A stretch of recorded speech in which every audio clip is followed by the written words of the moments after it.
So, hi, good evening, everyone. So, welcome back to Plan 258. Okay. Uh, Today's agenda we will discuss about continuation of last meeting, which is about queuing theory. And if we have time, so we can continue with financial and economic class. Okay. And I think next week is our last class, isn't it? So, at that time, we're supposed to give presentation. Okay, just 5 minutes. Okay,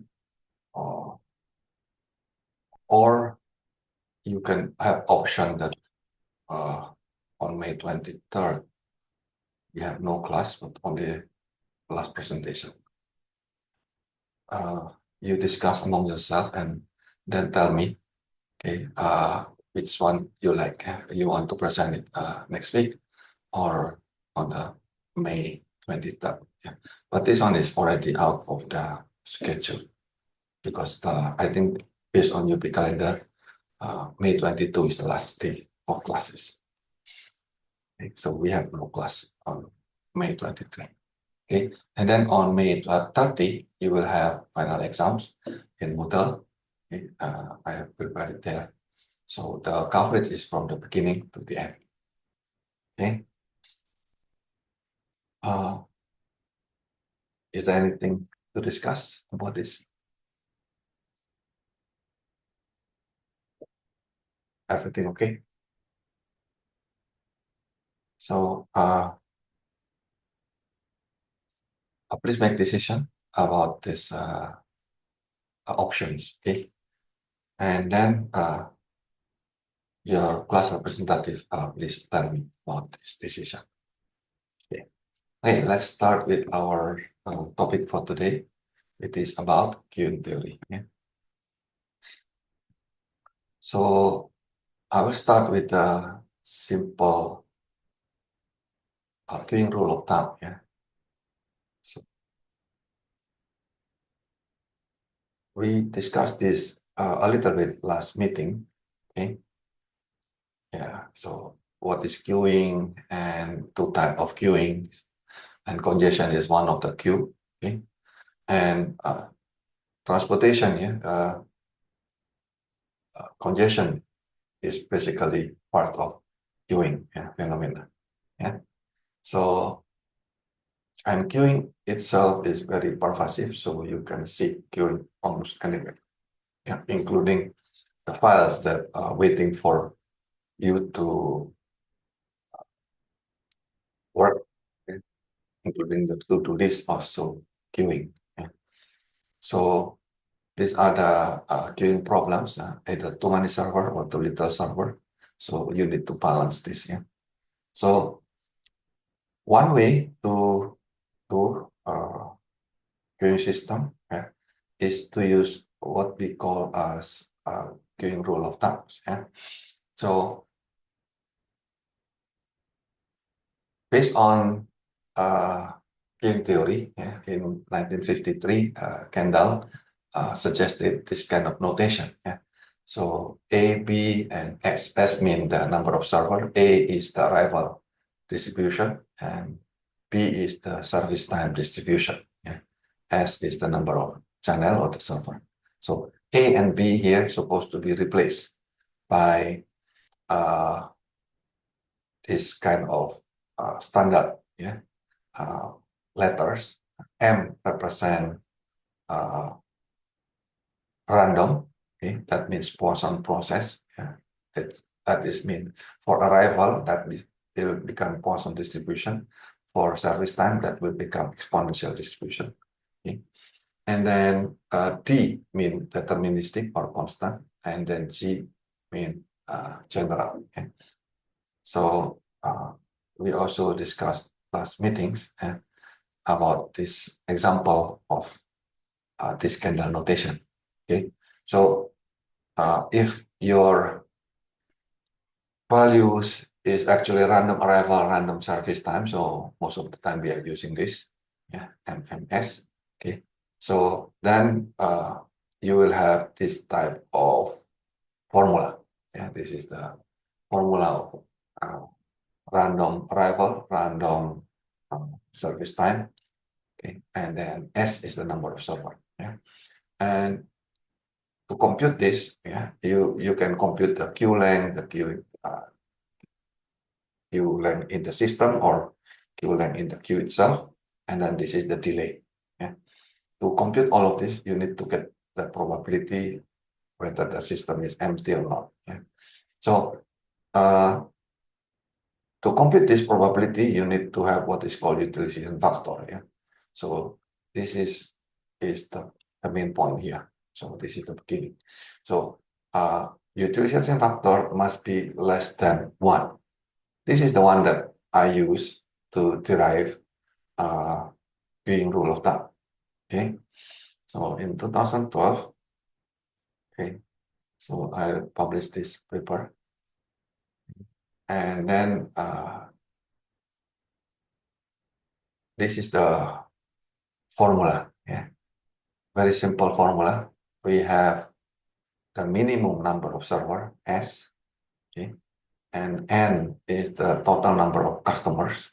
Yeah, so the unit is customers, and then R here is the service time. Yeah, so the unit must be the same. Yeah, so in this case, second per customer per server, and then T here is the performance, which is maximum time to finish in the queue. Of course, when this is in second, then this is also the same seconds. Yeah. So since T is the maximum time to finish, then S must be the minimum number of seconds. Okay. That's why this is not equal. Yeah. This is larger than. Okay. So based on that formula a while ago, this one. Yeah. So this is the rho. That means the arrival divided by the service rate. Okay. So then we can plot these values. Yeah. This is the rho, and this is, for example, the L mean the queue length. Yeah. Then you can see different line here. Yeah.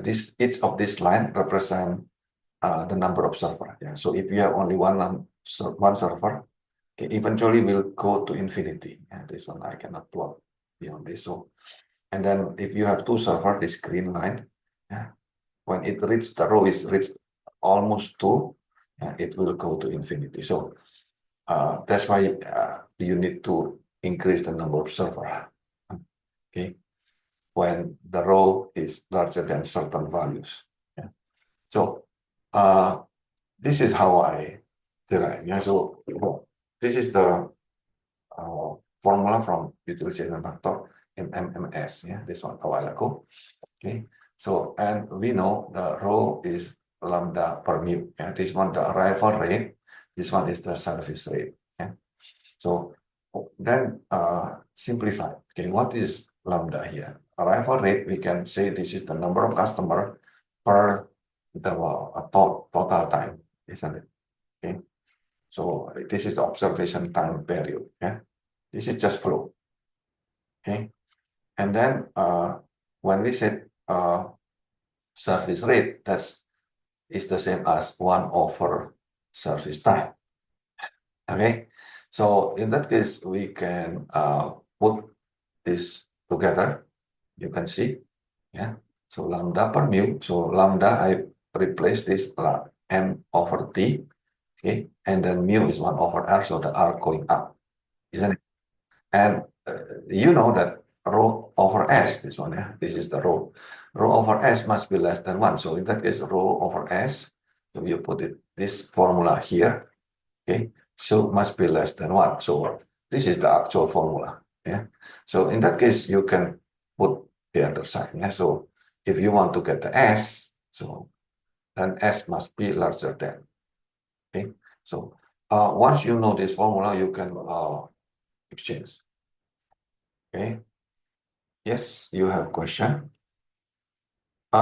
G is not necessarily normal, but yes, approach normal.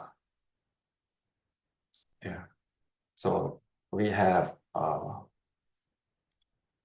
mean and variance, yeah, or mean on standard deviation, okay, for G.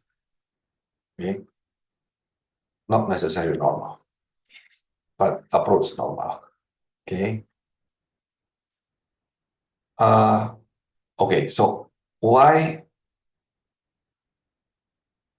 Okay, come back based on your question. Yeah, come back here. Why do we need to have this? Know this one. Yeah, because I developed a calculator. You go to the calculator. This one. Let's open this one. Let's open this calculator. Okay. Let's open a new one here. There. Yeah, this is queuing theory tutorial, so you can read on your own. Okay. And yeah, so this is the queuing rule of thumb calculator. So, and based on the type, okay, of the Kendal notation, then you will have different formula, different calculator. Yeah, G is here, the last one. Yeah, so if you go here, you will see there. Yeah, you need to have the mean arrival, the standard deviation arrival, mean surface rate, and standard deviation surface rate, and the number of support. So you can select number of support. Okay, and then you just calculate, you can get all of this. Then the formula is all here. So you can, this is the self-service, yeah, so you can get the probability distribution also.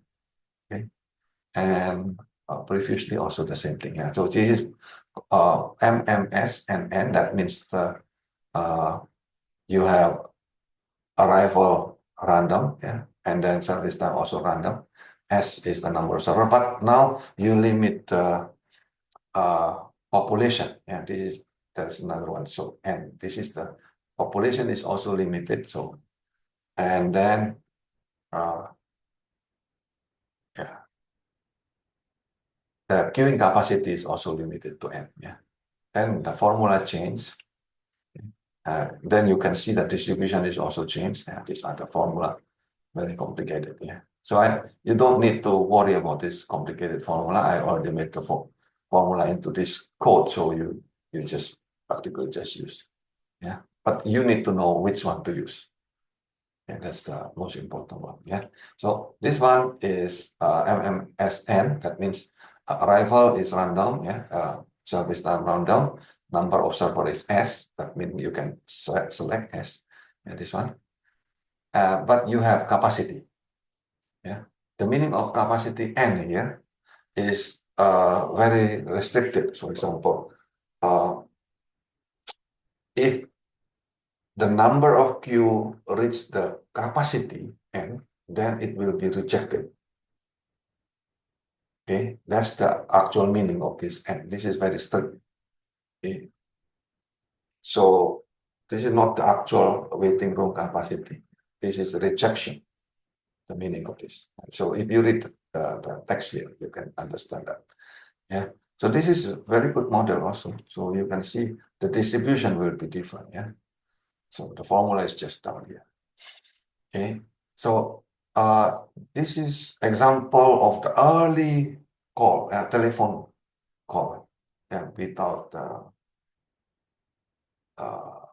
anything at that time. If you want to call somebody and somebody already using the phone, okay, you cannot call. So rejected. Your phone is rejected. Yeah, this is the model. Yeah. So more general MMS okay, is this one. Yeah, MMS is quite general, so we don't limit the capacity. Yeah. Oh, there. Okay, so in here, if you look at this, the distribution is totally different. Yeah, formula is just there. So, and then you can choose different value of the number of server and so on. And most important is I don't put the unit here because the unit must be the same. These are the same rate. Yeah? So if you change this, for example, instead of per hour, you put it into per minute, and you multiply by 60. Yeah? So then they must have the same unit. Okay. Now come back to the slide a while ago. I hope this is clear.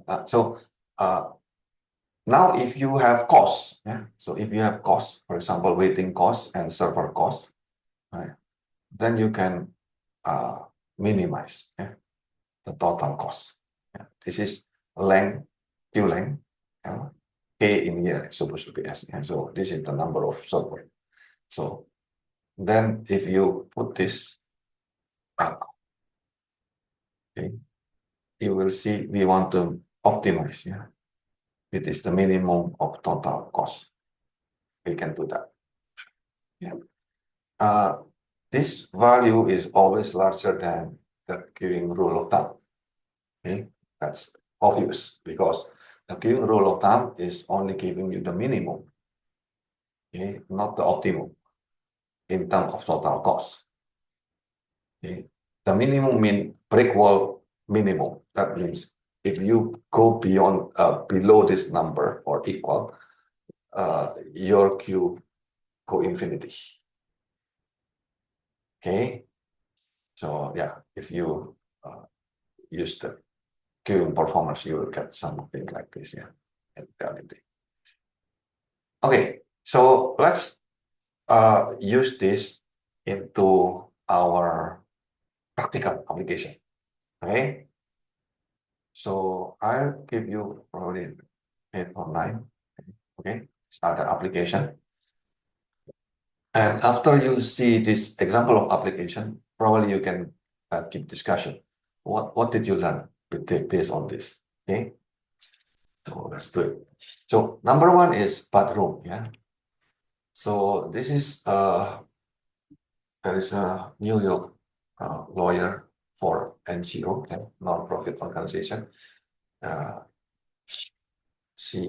He contacted me to calculate this based on my publication a while ago. So he has a homeless shelter with 500 residents, and that homeless shelter only have 10 shower.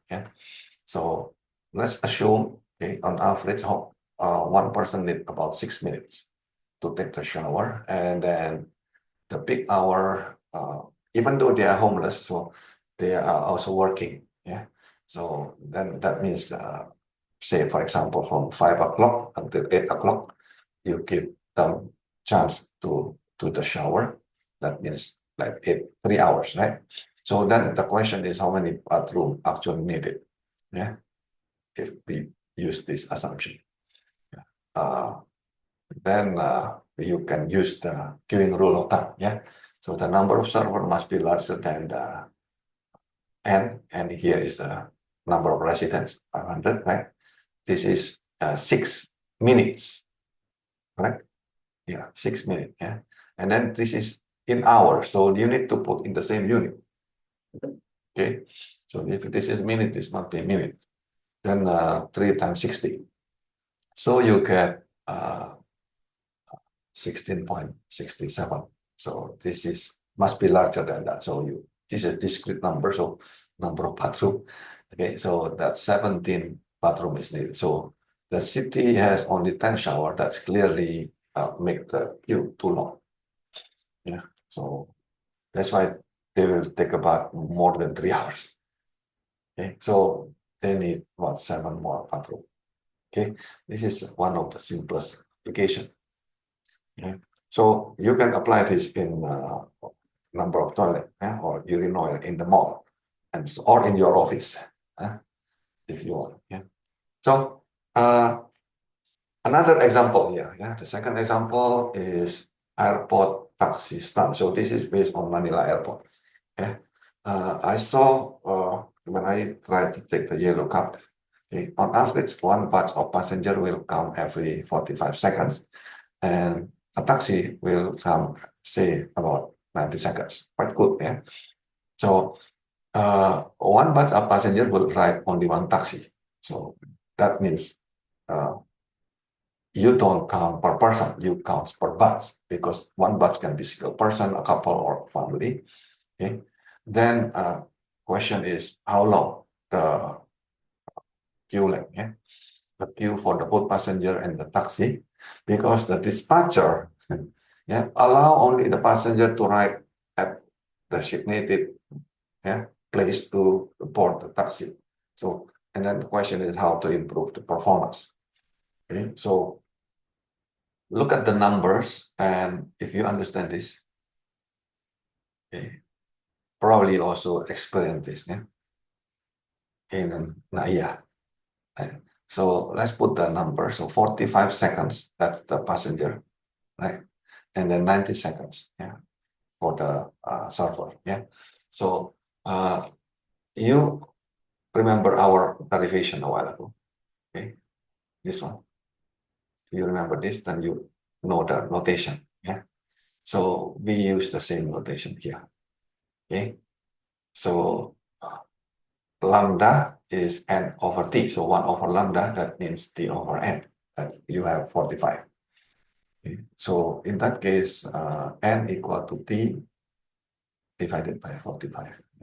We don't know t yet. Okay. So, and then this one is given. So 90. Okay. Now, let's say use every hour.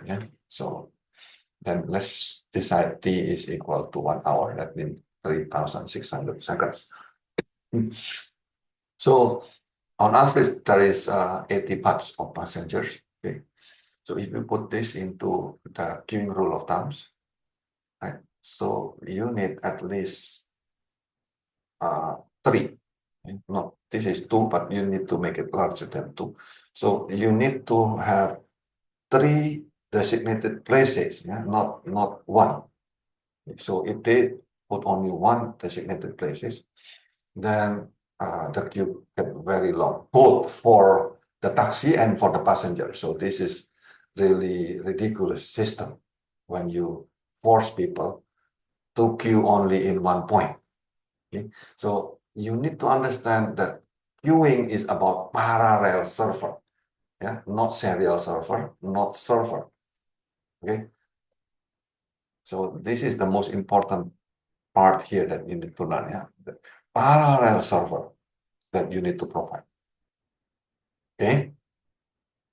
So now let's see for the next example.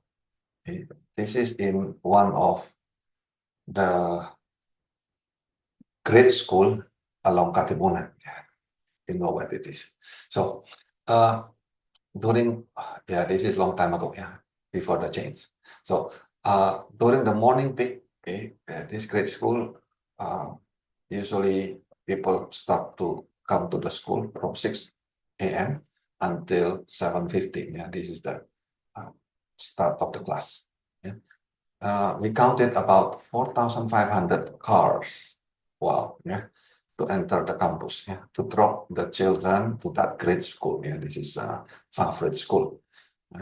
Majority using car. So its dropping point require about 60 seconds. Why? Because they bring the children are bringing heavy luggage. So, and its car requires, so let's say 10 meters. I know the car length is probably only 4 meters, but let's make it 10 meters so that there is a space for maneuvering.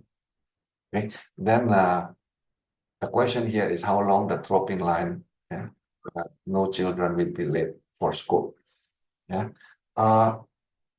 What do we have here? Again, initially, their way of thinking is they want to do they want to drop the children as close as possible to the actual gate of the school. So if you do that, if you allow that, okay, this is nightmare, because the number of servers is actually only 1. They are queuing just to go to the nearest point. And this is the behavior of human. They want to protect their children in order to not to walk. Walking distance is just 100 meters, is nothing. But the parent want them to walk as little as possible, and then at the cost of other people.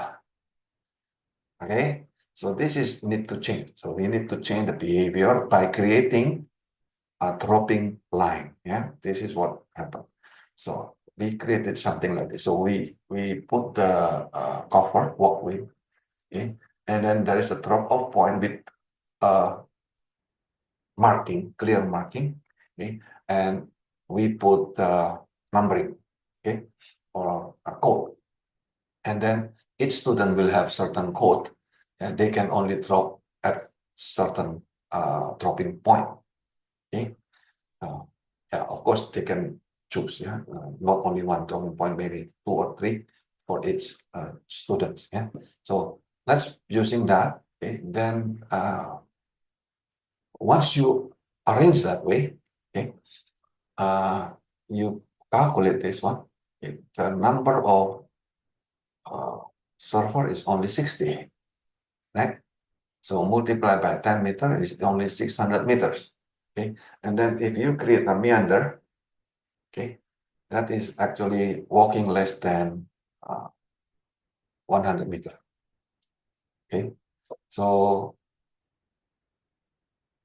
it was successful, yeah? This is quite good project. And if you look at the computation, this is super easy, yeah? The most important here is to understand that what is the server, yeah? If you allow, if they don't understand the server as just going to the nearest gate, then you have only one server, yeah, instead of parallel server, okay? And this is also next problem, yeah? This is a real conference that I attended, so about international conference in a luxury hotel, okay? And 1,000 participants, yeah? The participant will queue to get their own food uh, from the two sides of the table. Okay? Then each participant of the conference will require, so I compute it using stopwatch, on average about 45 seconds, yeah, to get his or her food. Okay? So the question is here, yeah, how many tables of the same food are needed to let the eating time finish, say, in 30 minutes so that they have time to chat with each other, right? So yes, the conference lunch is 1 hour, but they need to chat, yeah, and eat. So in this case, let's make it 30 minutes, okay, for the queuing time. So this is the T, yeah. So the most important here is to understand what is the server, what is the parallel server, okay. They misunderstood as the person who serve. Okay, so in the back of the table, there's somebody sometimes serving. So this will make the number of server become limited. Okay, only a few number of server. But if you understand that this is actually because people can take their own food, that means the number of server is actually the size of the table. Okay, so once you understand parallel server here, then you start to see that each table have two sides. So then you just plug in the numbers, right? So then you will see that this one is two sides of the table. So that means 25 by 2, that is 12.5. So you need 13 tables, yeah, of the same food so that they can choose which table they can get the food. Okay, as simple as that.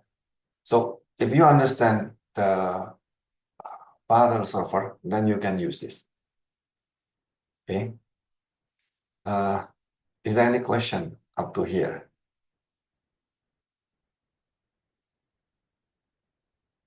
Okay. Let's go to the next example. Yeah. So in here we have 1,000 students, 10,000 students. Again, this is a grade school, another grade school in Alam Katipunan. Okay. During the school registration. Okay. So they set registration and tuition fee payment. Okay, they make it serial server. Okay, so that the parent will get the registration form and then check all the delay payment and then pay at the cashier and then they get the certificate of payment and so on. So these are actually serial server. Yeah, regardless the number of server that you put, if your system is serial, there are actually only one server. Okay, remember, the S here must be parallel server, not serial server. Regardless the number of server that you put, if your system is serial, that means the number of server is just one. Okay, so the working day is from 8 to 5 minus 1 hour lunch break, and the parent needs, just look at the numbers here.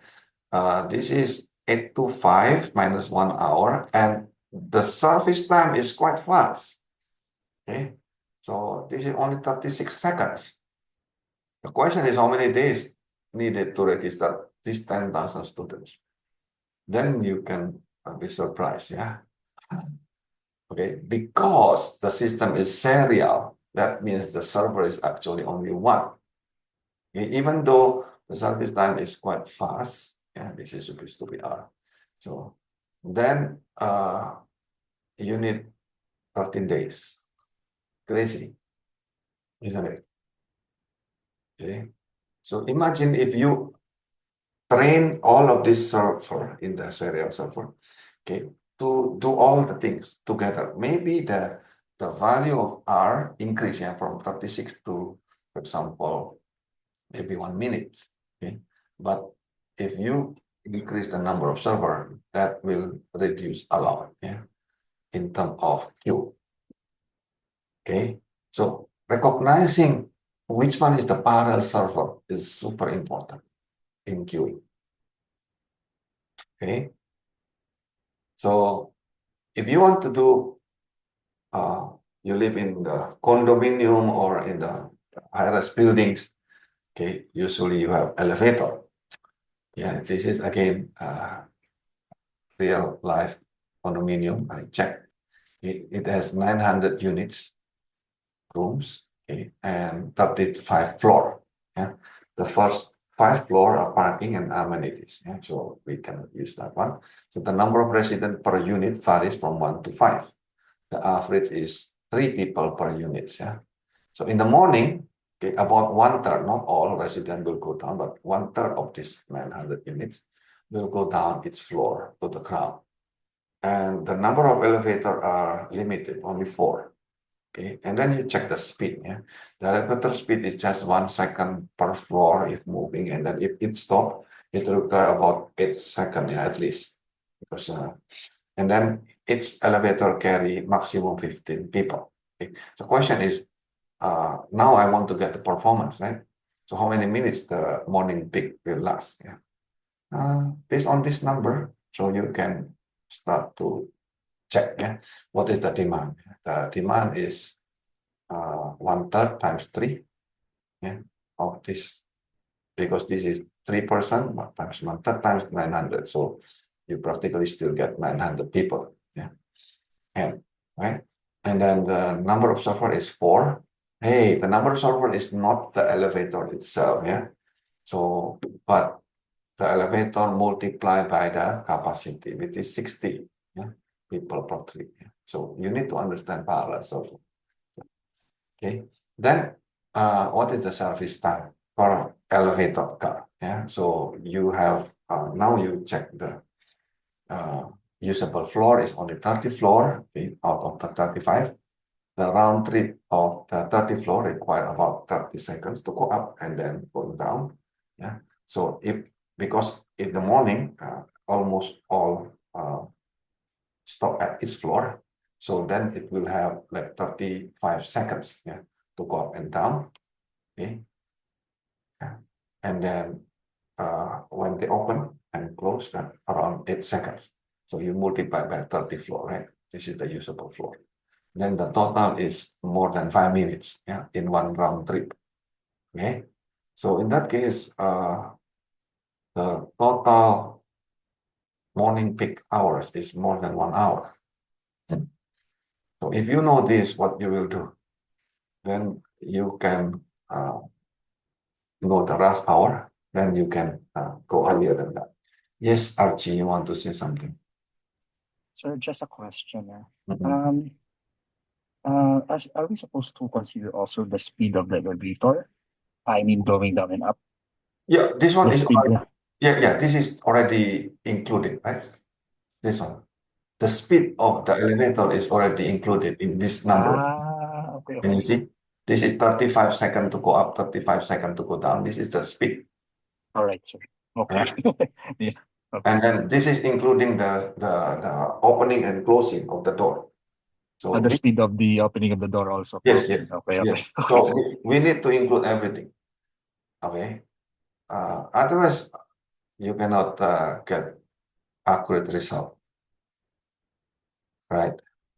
Yes, it's a little bit more complicated. Yeah. But again, we still use the same formula of queuing rule of thumb in here.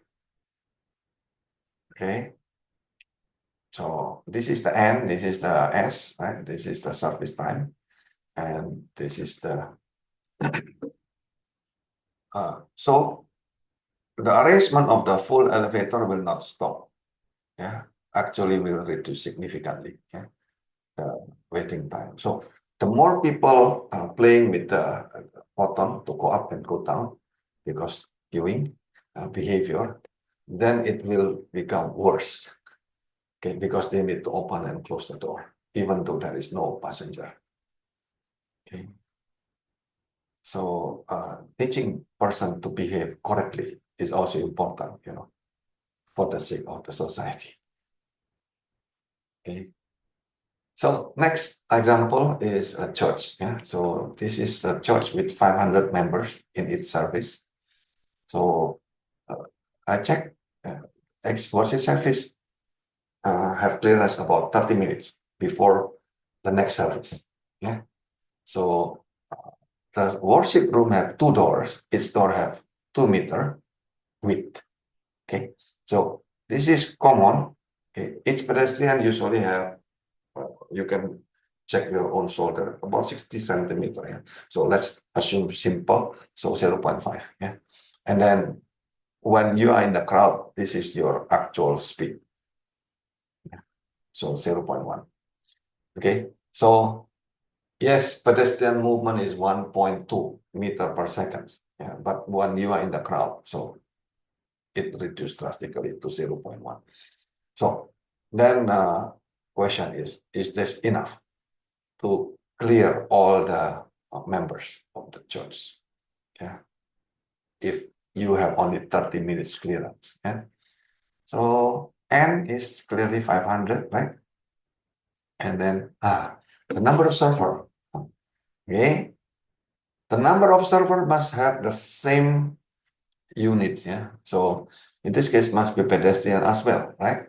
So how do you calculate that? Yeah. So the number of doors width and then each pedestrian. Yeah, so 0.5 here. Okay. And based on the speed, what you can get the service time. Okay. So here it is. So this is the demand. Okay. This is look at this. The number of server, okay, is not the number of door, right? But it's not also the number of door multiplied by the door width, okay, but you need to still divide by the actual meter of the width of the pedestrian itself. Okay, so in this case, you will get pedestrian and pedestrian, the same units. Okay, and the speed is clear, and so this is about 10 seconds per pedestrian in the crowd. Okay, and then you can check the time. Okay, to finish, which is only about 11 minutes. Yeah, this is less than 30 minutes. So the clearance time is enough. Yeah, and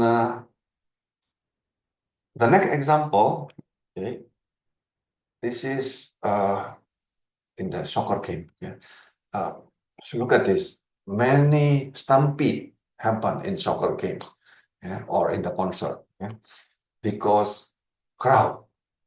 They squeeze each other, someone fall and then step on that. Yeah? So this is preventable problems. Okay? If you can calculate the actual door width. Okay? We use the same assumption. Okay? Yeah. Okay. And because this is a stadium, the door width is quite large, so 5 doors. So question is how many minimum number of doors to clear 36,000 crowd in 30 minutes. Okay, so you can calculate that. Yeah, so you know the n here is 36, right? And each door can pass 10 pedestrian parallel. Okay, and based on this is the number of doors. We don't know the number of doors, so we put it T. Yeah. Okay, and then the speed is the same as earlier. So then we get the R, we put it into the using rule of thumb. Okay, so 10T, last be larger than N R over T, right? So in that case, we just plug in the numbers. Yeah? So that you can get 30 minutes is 1,800 seconds. So in that case, you need 20 doors. Okay. So if you have this number of crowd, you need this many doors so that the crowd can be distributed. Yeah. This is minimum. Okay, if you get less than this, okay, then the time will be more than 30 minutes.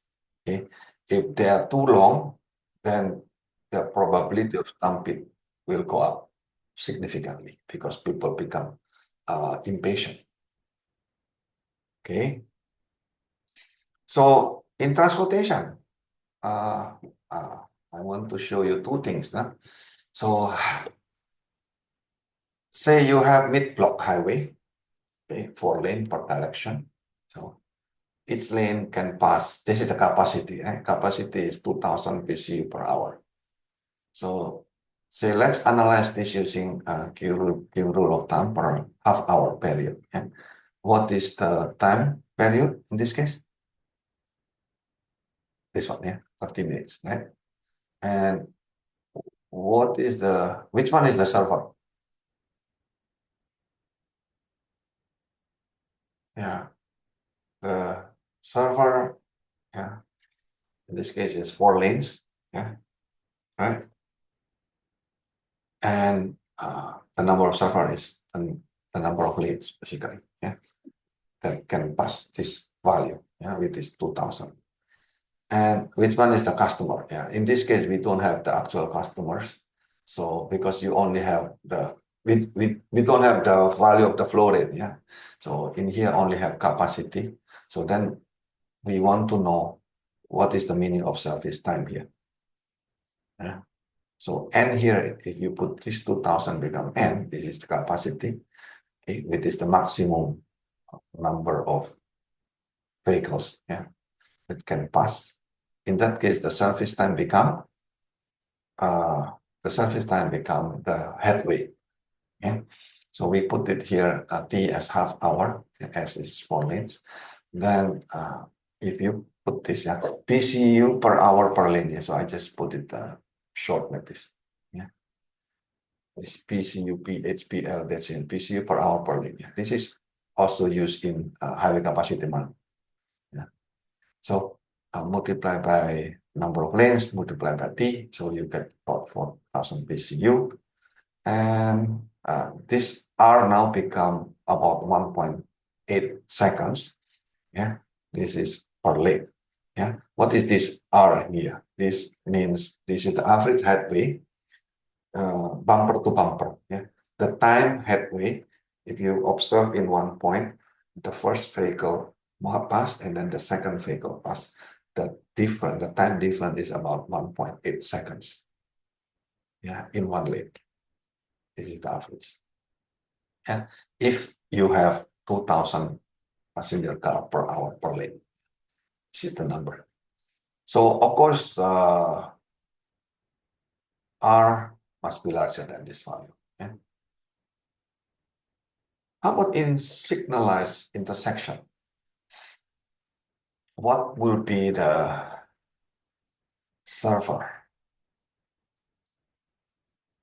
Yeah, in signalized intersection, say you, for example, you have just calculate one leg. Yeah, yeah. The server actually become the green time.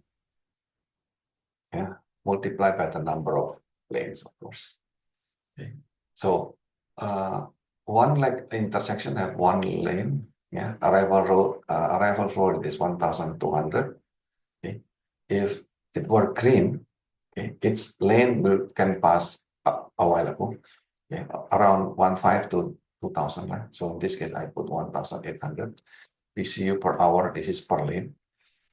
There is a lost time. Yeah, in intersection, there is a lost time in each cycle because from stop to start, and then from during the yellow time. Okay, so people decelerate to stop. Right, it's supposed to be. Yeah. So this is lost time assumed per cycle is about 3 seconds. So can we analyze what is the green time and the service time here? Yeah. Oh, this one should be 60. No? I think this is a mistake. This is supposed to be 60. Okay. So what is the time period? 60. Yeah. And what is the number of server? Yeah. If you look at the number of server in here is basically the saturation flow, yeah, atau saturation time, yeah. So that saturation time, why we call it differently, yeah, why we call it saturation time, because this is an assumption, yeah, that this is the number of vehicles, the maximum number of vehicles, like capacity, that can pass, okay, this intersection, assuming this intersection is always green in one direction only. Yeah. Okay. Assuming if we stop the others and only this leg keep moving. Okay. This is a very big assumption, isn't it? So then how many we can pass? Yeah. So usually the same as the normal mid plot, isn't it? So between 1,500 to 2,000. Yeah. So a while ago we already compute this is practically about 2 seconds. Yeah. A while ago is 2,000, right? 2,000 here is 118. Yeah. So in here is 1,800. So in that case, 2 seconds. Okay. So, and then in here we have the actual flow rate. Yeah. So in that case, you can just see if you have the actual flow rate. So this is in 60 seconds, this is the same as only 20 cycles, yeah, per cycles per lane. Okay. So then we can calculate the effective green time in this case, yeah. It is about minimum, yeah.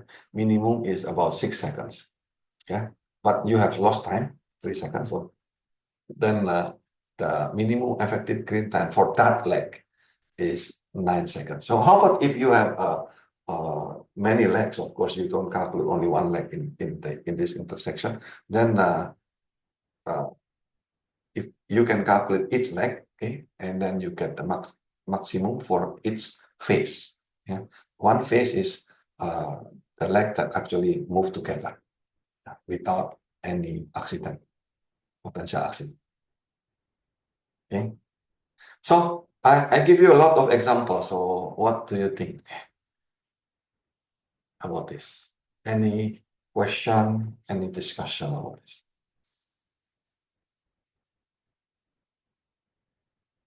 This is clear. Or Sir, question, sir. go ahead. Archie here. Yes. Sir, in terms of the pedestrian crossing, Okay. if there is no, what you call this, traffic sign for the pedestrian, right?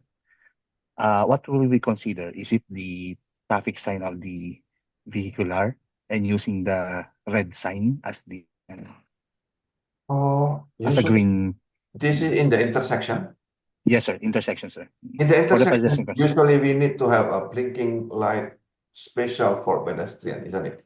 When The thing, when the the thing other is, side is green, then this side you can make the pedestrian move, right? sir, there's no As highway traffic. engineer, you must make pedestrian safety, and that is actually required by the law, right? To provide pedestrian signal that is required by For the the pedestrian, sir. For yes, pedestrian, sir. Yes, sir. Okay. Okay. that is Got you, sir. required. Cannot say because there is none. Then you propose because none is mean you are against your own law. The Anywhere in LGU. the world, that's the same. Yeah. So it is the LGU that did not do according to the law, All right? right. Not okay, Okay. Okay. Understood, right? sir. Okay. So Thank if you you very much, sir. cannot provide that, so then you need to provide the pedestrian bridge or pedestrian underground, Mm, right?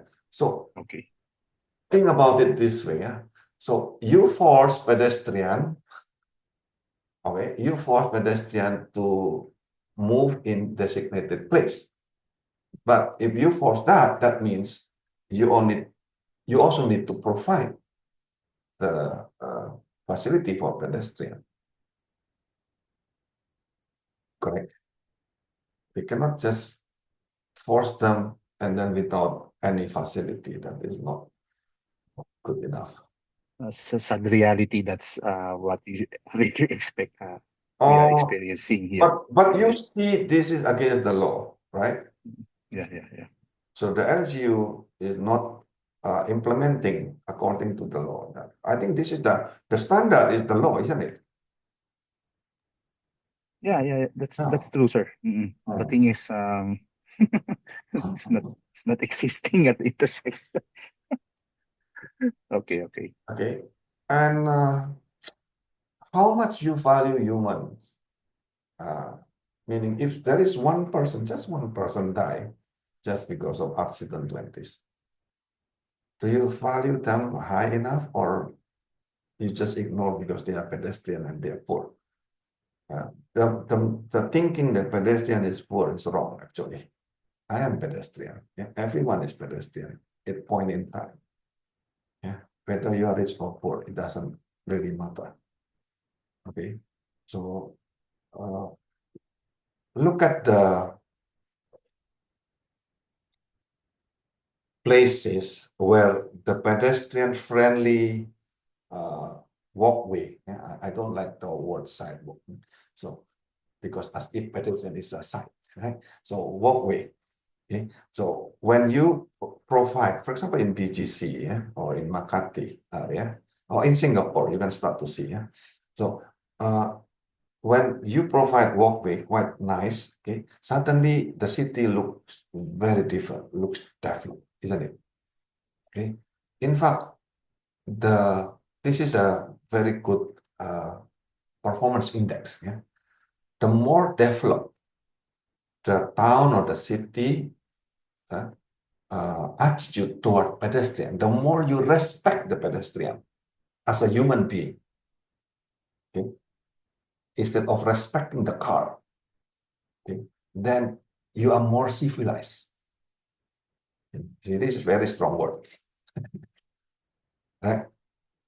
Example, in Switzerland, okay, if you just put your feet in the road, okay, even though this is no zebra cross, yeah, the car must stop. That's the law. Okay, so much discipline there that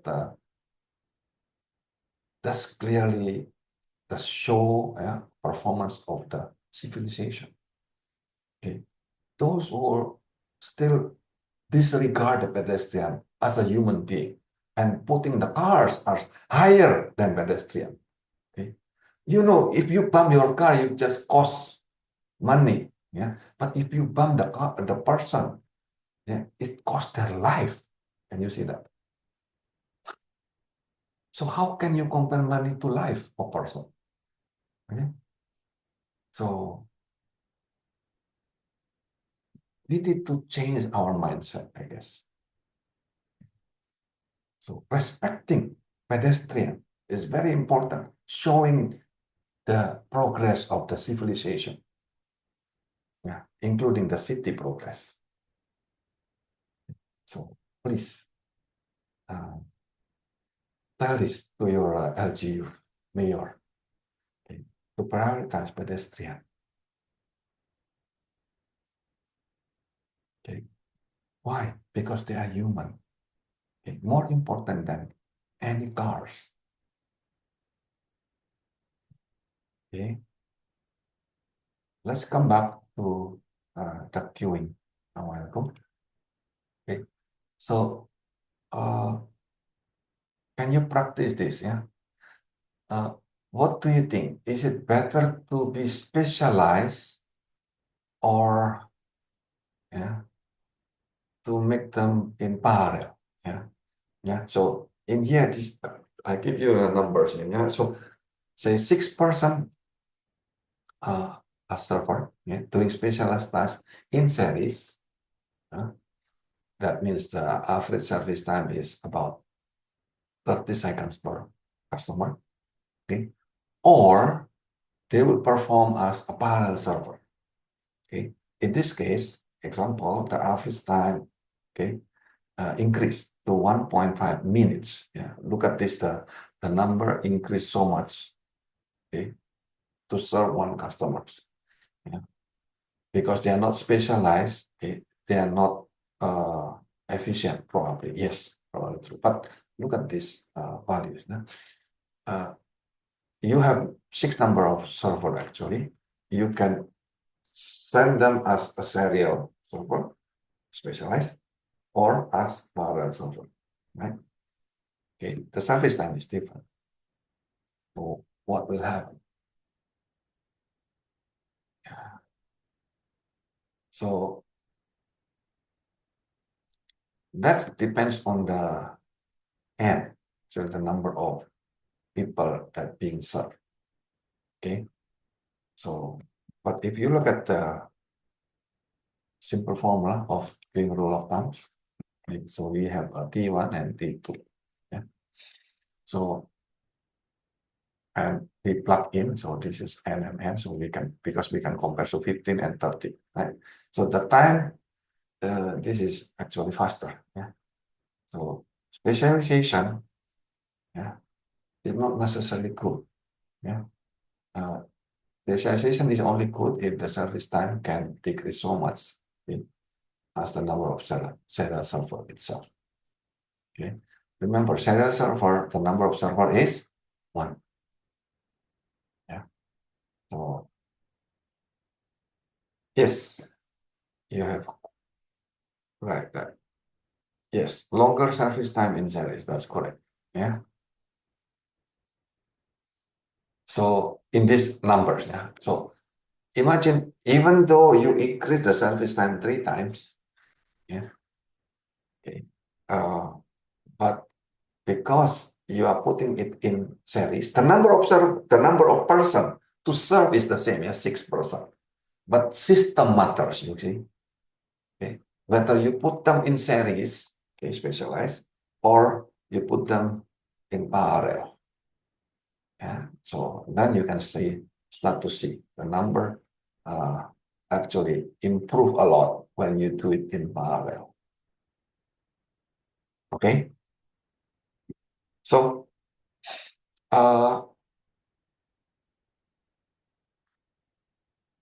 you can start to see, okay, the importance of identification, yeah, of parallel server. Yeah. In queuing, probably this is one of the most important, is to understand which one is the server. Yeah. Okay, which one is the actual server. So then you can start to compute. Okay, if you don't know which one is the server, yeah, then it is very difficult to compute, isn't it?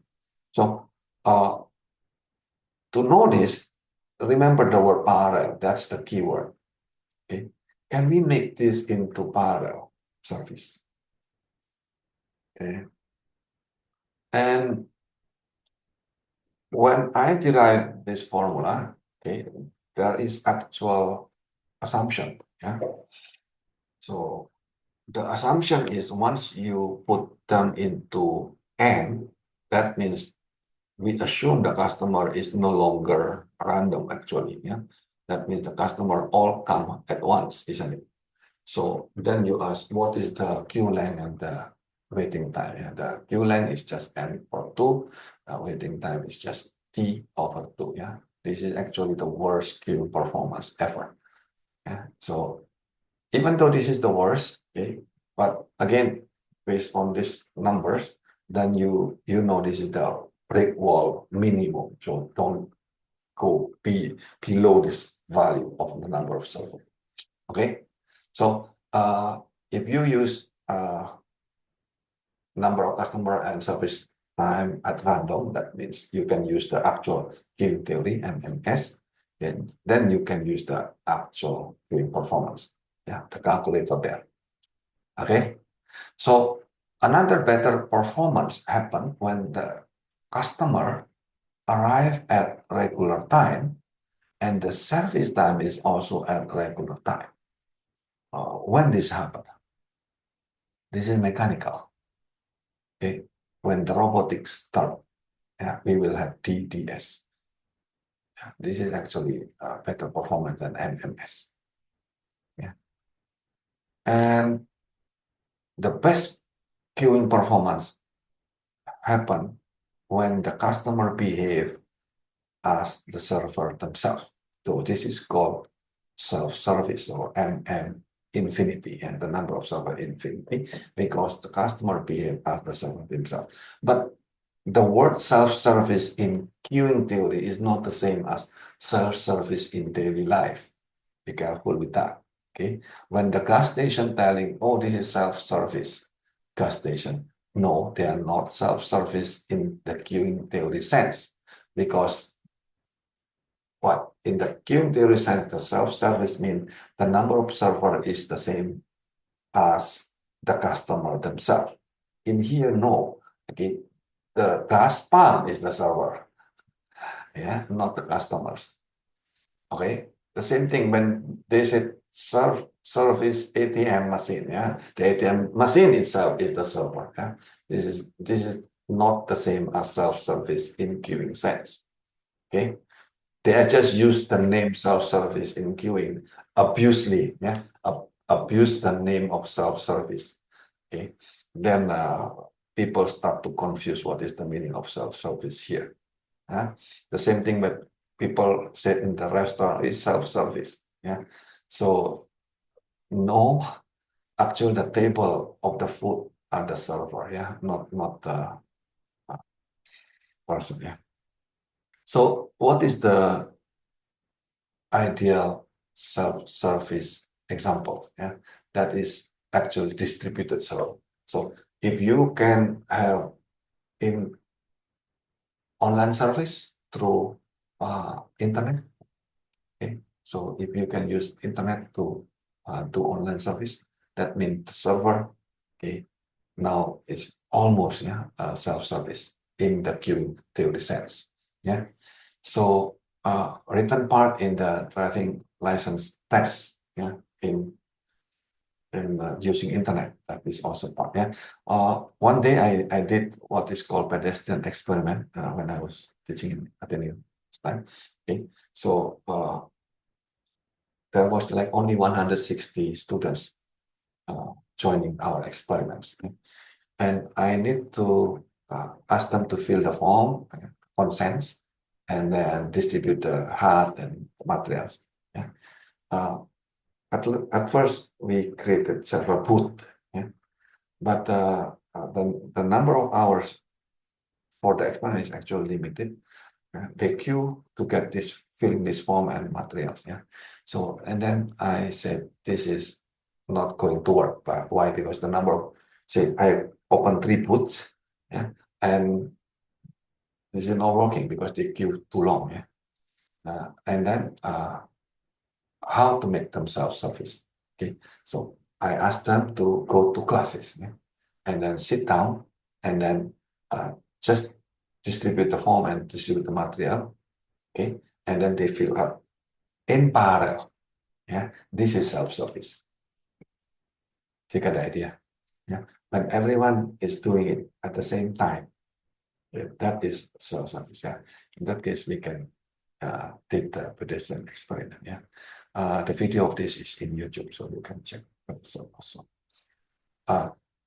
Next topic about this is, can actually queuing be eliminated or reduced? Yeah, can congestion be solved? Yeah, this is wicked problem. People say congestion cannot be solved. Why? Because population grow and so on. Not true. Yeah, during COVID, that's the proof, right? That we can solve congestion. I keep talk about queuing theory since a long time, yeah, since 2008 or 2009. Okay, and this is almost the same slide. Okay, and every time I said this, and people at that time, yeah, before the COVID, they said impossible. Yeah, but during COVID, that is possible. So impossible is only in your mind. Okay, so how? If you say cannot, then the result is you will not do anything, will not even think about it. But when you say can, okay, then what you will do is you think how, isn't it? Okay, so how to solve traffic congestion or queuing problem? Okay,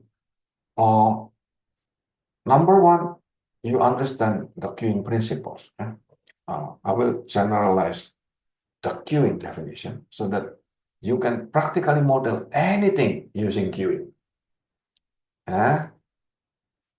Number two, you need to understand material and information. Yeah? Material and immaterial or information. Okay. Of course, a while ago we talked about identifying the server and a parallel server, and you can use the queuing rule of thumb. Yeah. So let's talk the first part.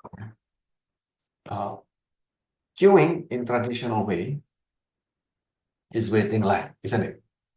Okay. But if you can abstract this, the meaning of queuing, yeah, based on the purpose rather than what is the appearance of the queuing, then you can start to see, yeah, why people queue. Yeah. By asking why, then you can start to see that people queue because they want to transfer the information. They want to transfer material or maybe transfer some people or things. Yeah. Between what? Between the customer and the server. Right. So in that case, we can generalize, yeah, the meaning of queuing as a process, yeah, where things, yeah, either this is people, material, or information, need to wait at certain time to get the service.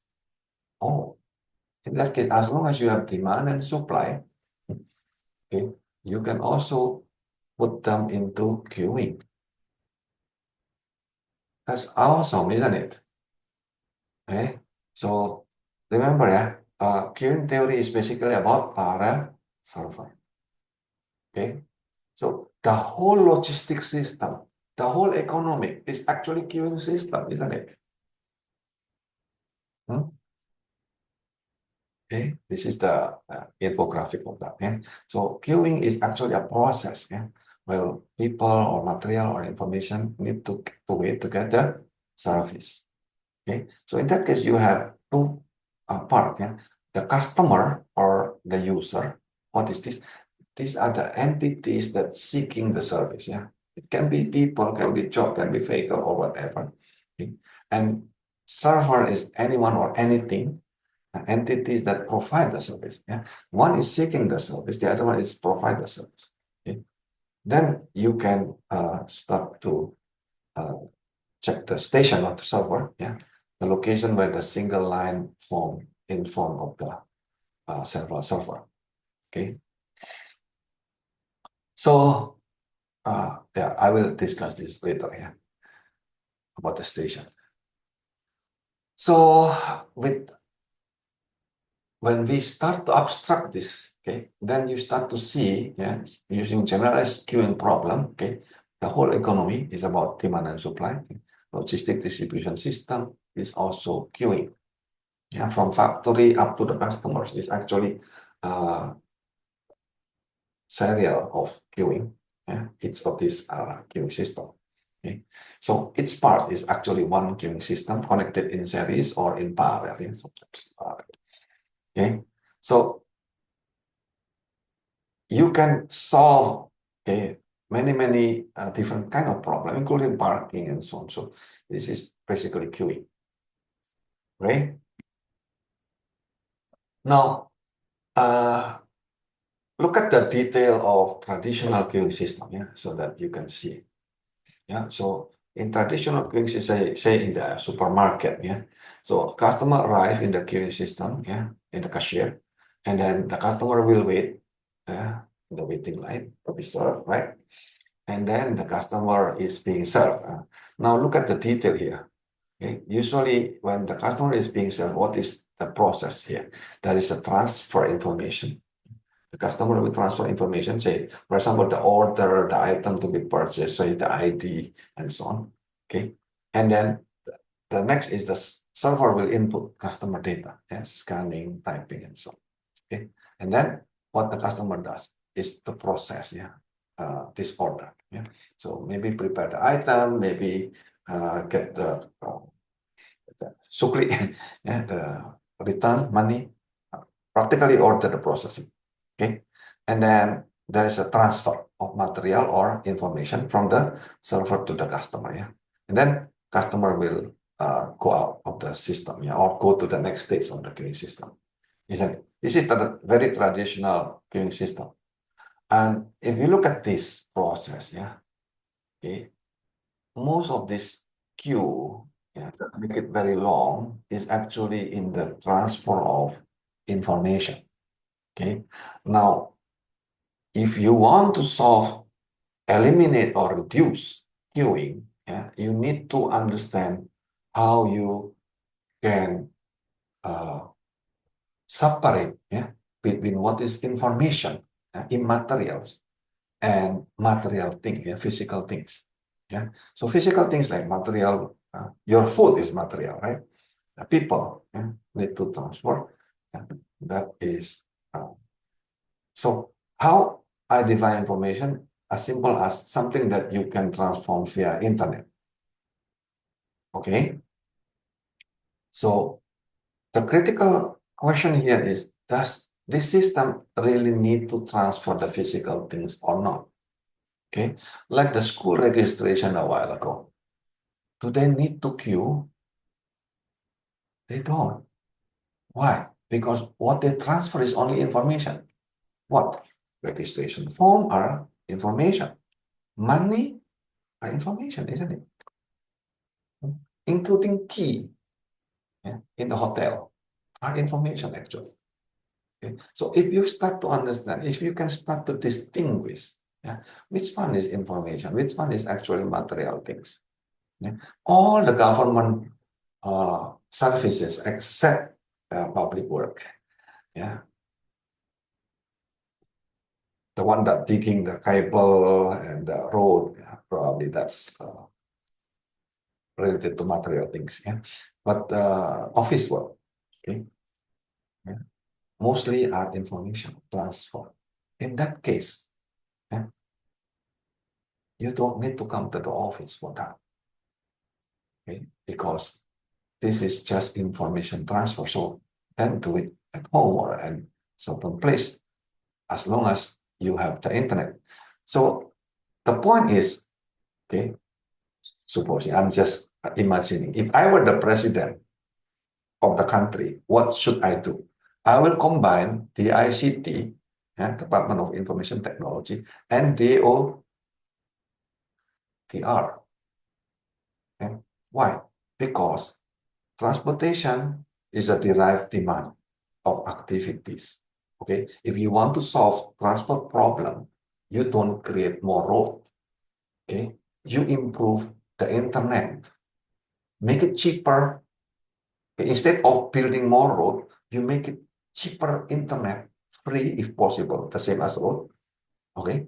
And then make it fast. Then suddenly the activities on the actual road reduce. Can you see that? Maybe you keep smiling, right? So the most important is you understand, why do we queue? Do we really need to queue? If this is information transfer rather than material transfer, you don't need to come. The same in education, isn't it? Yeah. And unless you go to the lab that you need to do things in the lab, okay, that you have some material there. But only lecture is transfer information. In that case, online is enough, right? So that is the progress to remove the queue or the congestion. So then identify the parallel server. Yeah. So once you understand which one is parallel server, then you can start to brainstorm the solution. Yeah. If this is really necessary queue. Yeah. So in that case, look at the queuing formula, queuing rule of thumb here. Yeah. So S is on the top, yeah, and is on the top. So in this case, you want to increase the number of parallel server. Yeah. You want to reduce GCD. You want to reduce the service time. Yeah. And then you want to reduce the number of customers, of course, if you want to improve, and then increase the time period, yeah, to serve. Okay. Remember, yeah, the mean service time, okay, mu, is reciprocal of the service area, R here. Okay. Look at the queuing system that you see. Okay. What are being transferred here? Okay. Are they information or materials? Okay. In this place. Okay. And why they come to that place? Why they need that service? Okay. Then if you can start to ask why, yeah, then you can start to think better in terms of how can we solve this problem. Yeah. Usually we need 5 whys, right? Again, you ask, yeah, in each of the system, who are the actual customers? Who are the actual servers? Yeah. So, okay, anything you want to discuss up to here? Is it clear or not? So you can solve traffic congestion, yeah. How? Yeah, make them parallel server, okay. Make them improve the internet service so that the activities, yeah, is going to be on the internet side, yeah. Activities that actually transfer the information, okay. So why people still force people, why the employee, the employer and forcing the employee to work in the office is because lack of trust. Okay? Because our management system still backward, isn't it? Because we don't know how to evaluate the work of people except from the hours. Okay? So if you start to improve our management, if you know how to monitor better, yeah, there are nowadays many new system coming in that can improve the trust between the employer and employees. Okay? Then this is also a part of traffic congestion solution, isn't it? Okay, so traffic congestion is not only be solved based on the road base. You know, if you can understand that transportation is a derived demand from activities, then if you solve the activities, okay, you actually solve traffic congestion. You got it? Yeah. So in the near future, okay, I think I forecast, yeah, when the internet speed very high, when the management improve a lot, okay, then all this road, that very big road that you build will be useless, and then it will turn into public park. Why? Because the only transportation will be either recreational, like biking, or logistic. Yeah, because people work and educated, yeah, it is now is like 60%, right? Is using internet. If they start to aware of this message that you transfer information via internet, not face to face. Okay. Imagine when the wall, okay, if your wall is as big as the screen, then you are sitting there. Okay, it's not just in front of this small laptop screen, yeah, but the actual wall is actually your screen, and then you can see me in full. That's require a lot of bandwidth, right? And that if that price is very cheap, then you don't feel it anymore, whether you are in wet open place, isn't it? Can you start to imagine that? Okay, so if in the near future the transportation is based on logistic, you know, rather than going to office or going to school, okay, how do we model logistic on goods distribution system as the queuing system?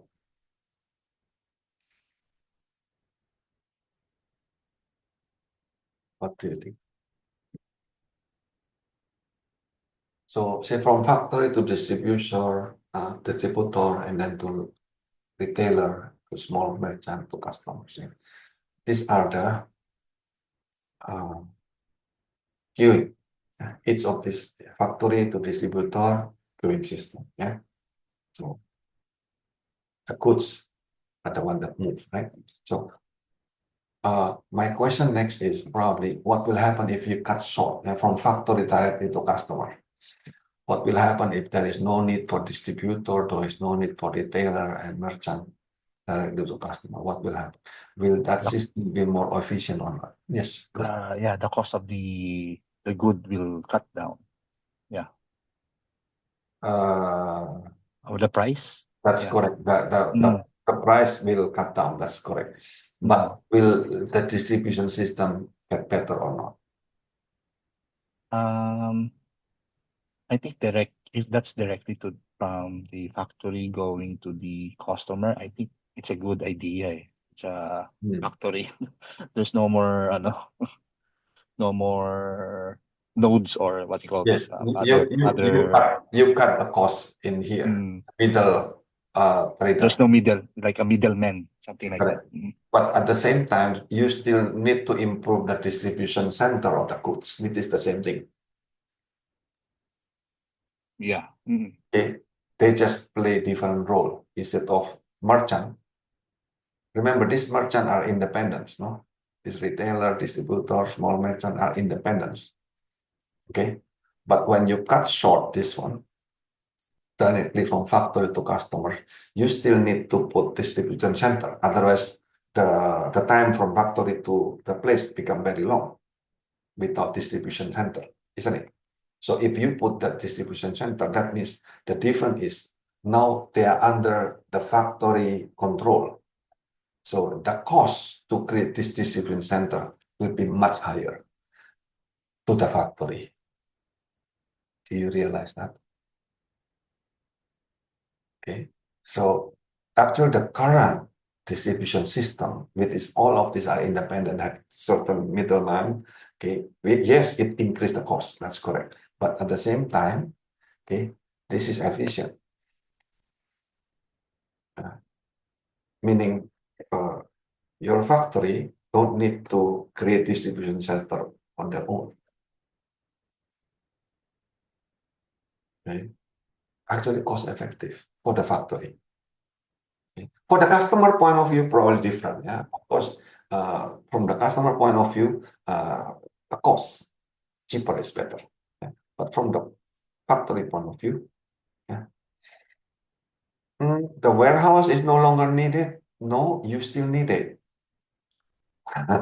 Why? Imagine, okay, your factory is in Davao.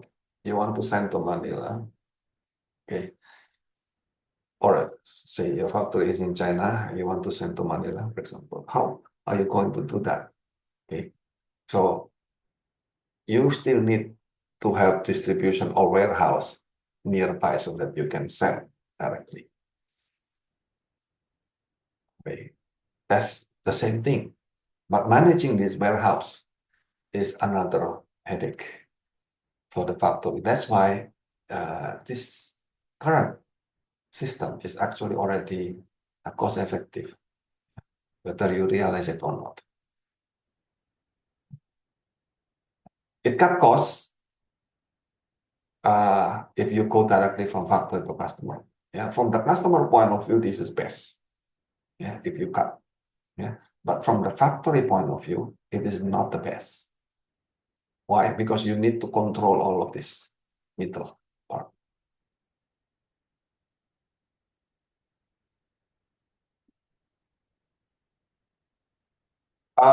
Yes, if the transportation is very fast and very cheap, then yes, you don't need warehouse. You can do just in time and so on. That's also correct. But at current level, yeah, of logistic, yeah, this is not yet done effectively. That's correct. The factory will need to manage all this demand. Yeah. Uh, I was in the restaurant, okay, during the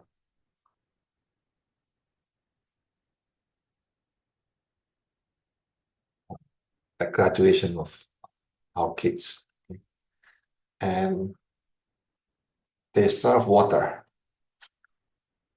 Okay, they serve water, and we need to get the water.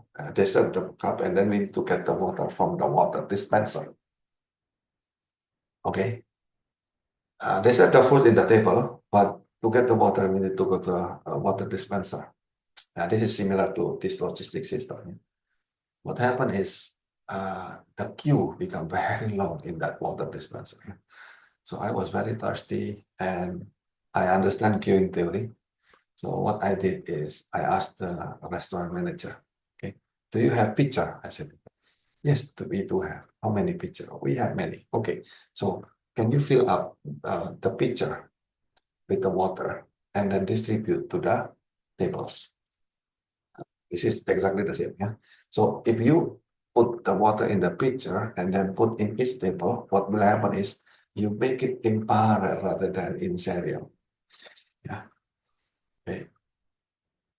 Say you have only two water dispenser compared to the pitcher that's been self-service system, right? That in each table, people will start to serve themselves. Okay. Yeah, the picture is the server now. Yes. So this is exactly the same like logistic system, isn't it? Okay. So if you control everything, it's not distributed system. Okay. So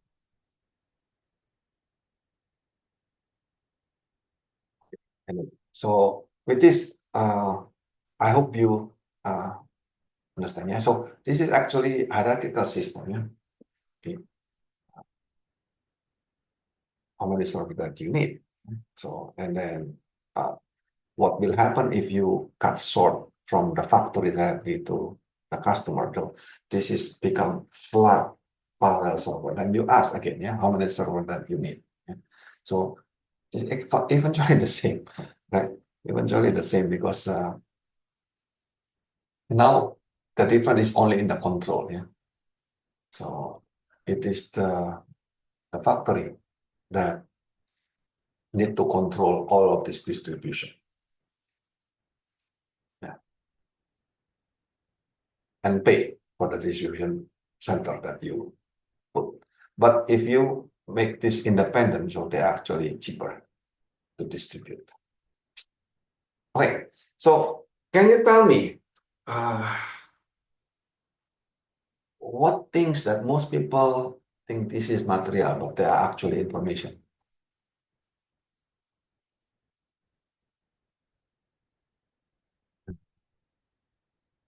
Money is one of them. Yeah? Money is materials or information. Yeah. People say money is the coins or the bill. Well, that is only the material that represent the information. Okay. The actual money is actual information. Okay. That's why you can transfer money through bank, isn't it? Yeah. Key. Yeah. Key is also information that you put the information in the tip of the key. Okay. So national ID, do you have right now national ID? This is also information, right? So in that case, to get national ID, you don't need supposed to be not you don't need to go to that office. This is just information. You don't need the card. Okay, you only need the ID, the information. Okay, so when people start uh, confusing between information and materials, then they start to think that material is more important than the uh, information. Okay? Then they will demand you to show the ID card. Yeah. Even though the same ID you put in your phone, for example, this is ridiculous. So the same, many of government papers, for example, license and so on, they are information. So in that case, you don't need to demand the people to come to your office, no? Yeah, as government officer. Okay. So how about your job? Today, yeah, money is actual information. That's correct. Yeah. So your job is dealing mostly with information or materials.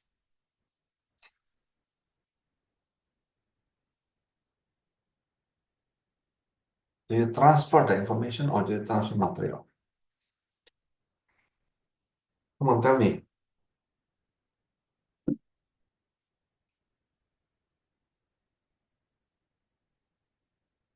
Um, Yeah, education, yeah, is mostly information, isn't it? Right. So online course like this is, I think, one of the best way. Yeah, instead of queuing in the traffic just to get into class. Yes. So government license and I don't know why personal appearance is required to get the license. This is strange, right? So many banks nowadays, you don't need to just show the pictures using the apps and you can get directly, okay, the actual application. Okay. So the requirement to have personal appearance is backward. Yeah, they don't understand the difference between information and materials. That's the point. So we need to have education for them. Okay, I hope you can spread this word to them. Okay, I can go even further. Yeah, this is for the future. The house is informational material. Yeah, so if contract is practically information. Okay, so house, the house itself is probably, of course, material. Okay, but if you look at the building of the house, yeah, okay, building of house, mostly about information, okay. Then if you can transfer this information to robot, yeah, and then build using 3D print, for example, the house, then there is no need for the actual worker to come. Right? So start to see the partialities are of the house is about information rather than the material itself. Yeah. So kissing is information, or yeah, sex is information, or uh, Physical. yeah, starting to laugh. Okay, so in the near future, probably there is a transfer of information based on that. Yeah. So anyway, yes. So by identifying, yeah, materials from information, you might be able to transform the material cube, yeah, into information cube. Right? So in that case, you eliminate the needs of material cube. Yeah. So online learning, online meeting, work from homes, right? Okay, removal of hotel registration. These are examples that we can do. Yeah. Okay. So in this case, no more traffic congestion. Yeah. The same slide I put in 2008, 2009, everyone laughing. Okay. Until COVID happened. And then they said it's impossible. But you see, it is possible. Yeah. So I just hoping at that time when COVID stopped, okay, we will continue. Apparently, we return back. I don't understand why they don't learn from these possibilities. Okay? So, what do you think?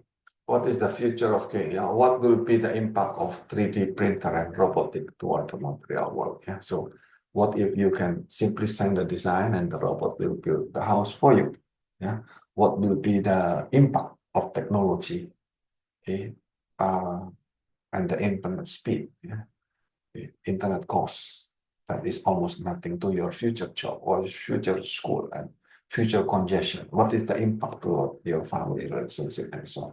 So these are probably something, if you want, you can discuss. So any idea?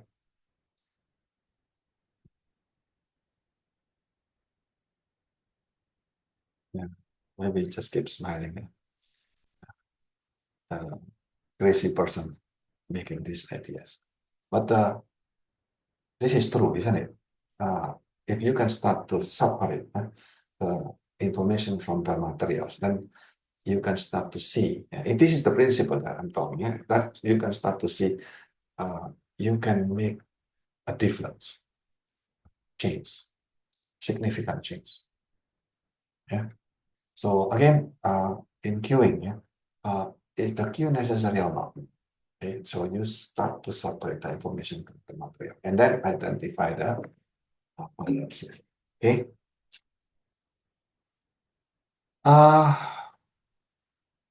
Yeah. After that, you can brainstorm this solution based on this formula, yeah, if you want. Okay. When you order a product in online, is it eliminate queuing? That's correct, yeah. But delivery still have queuing time. That's why I said in the near future, yeah, logistic, yeah, delivery is the actual transportation,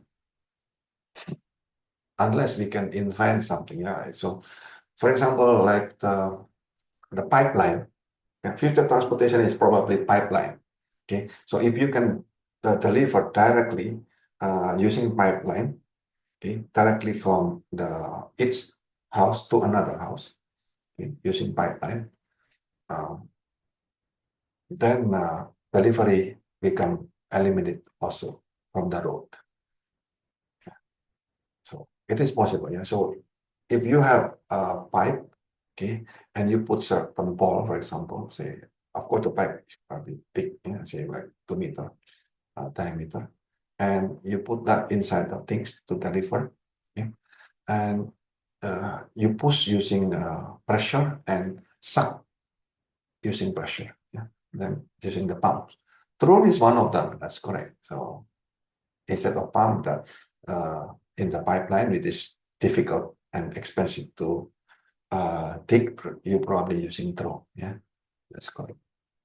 So this will become the next transportation, yeah, in terms of logistics, because people will start to buy online, okay? And in the near future, mall will be just place for meetings or social entertainment, yeah, rather than shopping. Okay.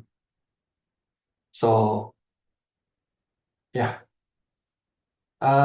you can use this rule of thumb as the first approximation. And remember, if you can use generalized queuing, okay, then you can start to model almost anything using in theory. Okay. So any question about this? I hope this is practical enough for you. Okay.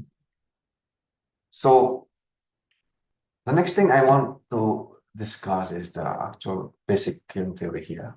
Okay. One thing I want you to know is the difference between MM1, okay, and MMS. So this is called, can you see this drawing? Okay. So this is called MM1. Hey, I have S server. Yeah, for example, this is 4 server. Yes, but this type of queuing system is random, and one server. Okay, can you see? If you want to use queuing calculator, this is MM1. Okay, and now if you have 4 server like this, that means 4 times MM1. Okay, so what, and then what is MMS? MMS is like this. It's only one queue length. Can you see the difference? Okay, so again, if you have a 4 parallel server here, yeah, so MM1 is 1 server. Can you see? 1 queue, 1 server. Okay, so even though the number of server many, okay, but if the way of system is 1 queue, 1 server, that is MM1 times 4. Clear, yeah? So next, so MMS is this drawing. I hope this is clear enough to show you. Then you know which one to use. Okay. This is the station. Yeah. So which one is better? Which one is better? MM1 times 4 or MM4? That depends. Yeah. So if this is only number of 4, yeah, then you can check. Yeah, you can check. The same number of arrival rate. Yeah. If you use MM1 and MM4, yeah, then you can start to see, yeah, this one in terms of queue length, this is worse. It will become longer queue length, yeah. But in terms of queuing time, this is better. So the delay, this is better, yeah. MMS in terms of delay is better. But in terms of queue length, yeah, MM1 times S is better. Yeah, this is shorter queue length. Okay. But in terms of queue time, this is actually worse compared to MMS. Yeah, but of course, still have many other factors to consider. Yeah, for example, if the number of parallel server is very big, then say MMS like this. Yeah, and this is for example 20. Okay, and you only have one queue like this. This is not necessarily better. Why? Because there is a walking time from this line to the actual server, which you did not calculate in this model. Yeah, so in that case, you need to calculate the actual simulation. Okay. So yeah. So and in the real basic queuing theory, okay, you need to use either direct observation, queuing theory, or simulation. Yeah. This one we discussed a while ago. Yeah. So in queuing system, you have customer or service. Okay. In the customer, which is represent the demand, okay, there is also a population, finite or infinite, okay, and then there is arrival process, yeah, distribution of the arrival. Okay, and in the service, you have service process. Okay, the same arrival rate, and here you have service rate and certain distribution of this. Okay, and then there are some configuration, like parallel, serial, and so on the mix of this. Yeah, and then there is some kind of waiting capacity, yeah? Maximum queue length, which in which if you go beyond this capacity, the queue will be kicked out of the system. Yeah, and then there are many type of discipline. Yeah, so and the output of queuing system is the performance. Okay, what are the performance? Yeah, so the performance is basically this is the actual performance. Yeah, yeah. Okay. Wait, where is the performance? There. Yeah, the performance is called measurement of effectiveness. Okay, so the traffic intensity, this is called R, the unit. Yeah. So you have many performance uh, uh, measurement of effectiveness for queuing. Yeah, these are the probabilities that you can check by yourself. There is also W represent the waiting time. Yeah, L represent the wait number of customer in the waiting line. Okay, so what's the difference between WQ and W here? Yeah, this the one with the symbol Q, WQ here is the average time for the customer spend in the waiting line. Yeah, for the waiting for the service. While W that include the person who are being served. Okay, so this without the Q, that means this is include the person or the customer that being served. The same thing with LQ here. LQ represent the number of customer in the waiting line waiting for the service. Okay, and L here represent the average number of customer in the system. Yeah? That including the waiting line and being served. Okay, so with that, how we get observation? Yeah, first we need to get the observation, right? So if you want to observe, okay, this is what you will do. Yeah. So inflow or the arrival rate. Okay. So this is represent the demand, yeah, or the flow rate. So you can create a form, yeah, something like this. Yeah. Where is the survey? Yeah, this is the survey form. Yeah. So say, for example, you have 5-minute observation, okay, in one day. So every 5 minutes, this is the time.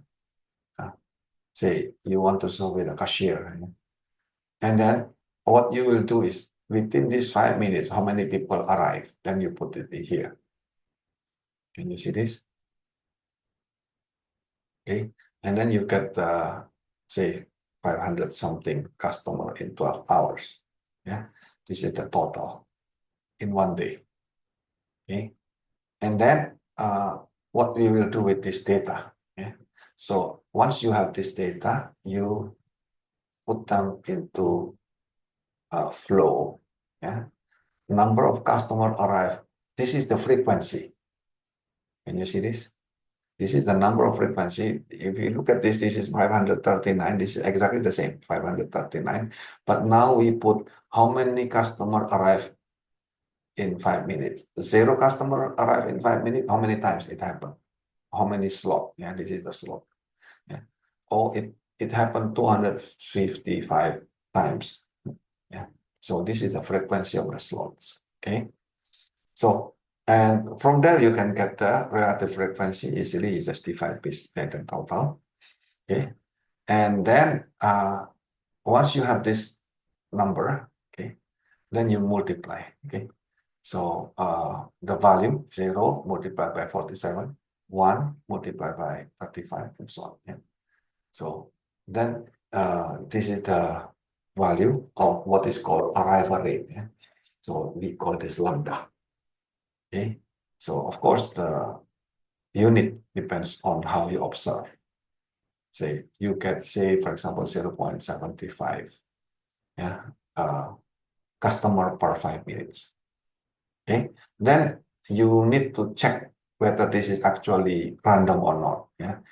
Check using Poisson distribution. Yeah. So Poisson distribution have this kind of formula.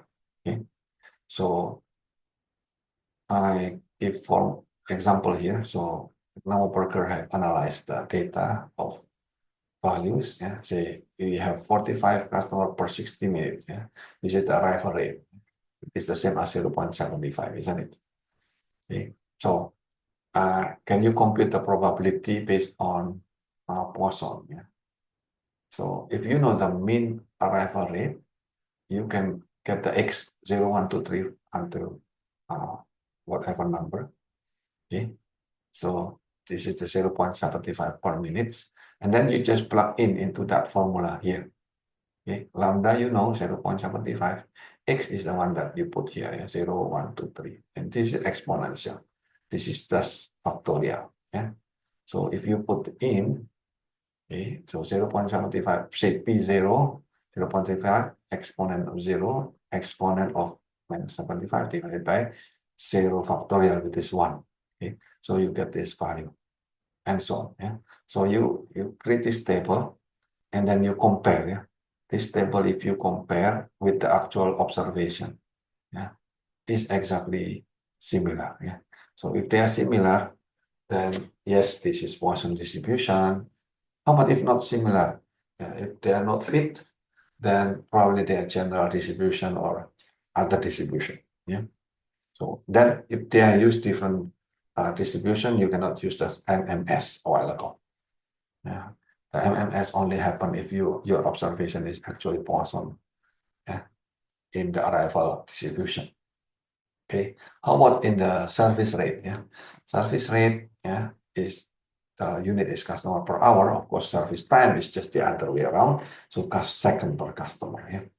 So in this case, you can just study this. Okay. Say I have this kind of service form. Yeah. This is the survey form. So you have because you want to get the service time. Okay. So you go to the server. Say so you observe one server, and then you put the time. Okay. So instead of counting, you put the time, the actual using stopwatch. Say customer number 1, what is time being served? Yeah, say 0, 10, 1:05. Yeah, and then what time this finish? Yeah, this is the time finishing. And then you just minus this, you get this value, right? How many minutes and seconds. And then the second customer, you see this is different. Yeah, so there is no other customer maybe in the morning, and then this is the time start to be served, and this is the completion time, and then you minus, and so on. Yeah. Then this is the service time. Okay. This service time on the last column here. Okay. Now you put it into category. Yeah. Like this. Yeah. 0 to 0.5, 0.5 to 1, and so on. Yeah? And then you compute, yeah, how many, the frequency distribution of this, the same. Okay, so once you put the frequency distribution, you calculate the cumulative. Okay, then you can get the one overview with this, the service time. In this case, yeah, 1.25 here with this example. Yeah. So then you match, yeah, for service time distribution, because this is cumulative. So you match with not Poisson, okay, but with exponential distribution. Okay, so why? Because exponential distribution is continuous time. Yeah. So Poisson is discrete. Okay. So can I use Poisson for service rate? Yes. Service rate you can use Poisson. In that case, you will use the same form of survey as the arrival. Yeah. But that's not accurate. Yeah. So you better use service time because this is more accurate. Okay. So you already understand the way to do, then all you need to do is now what will happen if we improve by information. Yeah, improve the information here. Okay, so if you can improve the information, that order filling, you go to many orders, say McDonald's and so on, or Jollibee. Yeah, they start to have, or when the queue is long, they will start to order filling process. Right? Okay. So this will actually improve the queuing time, yeah, because the input is faster. Yeah. Then you can start to check the values here. Yeah. Again, you can also have different configuration of the server. Yeah. It's require if you want to do all of this different configuration, then you need to simulate, yeah, instead of just using queuing theory. So you cannot use. So in that case, you need to simulate. So you create the Excel file to simulate all these values using random values. Yeah, it is called Monte Carlo simulation. Okay, and yeah, so different queuing discipline. Yeah, most queuing discipline is called FIFO, first in, first out. Yeah, but in reality, yeah, there is also many type of queuing discipline. Yeah, for example, last in, first out. When are you going to use this LIFO?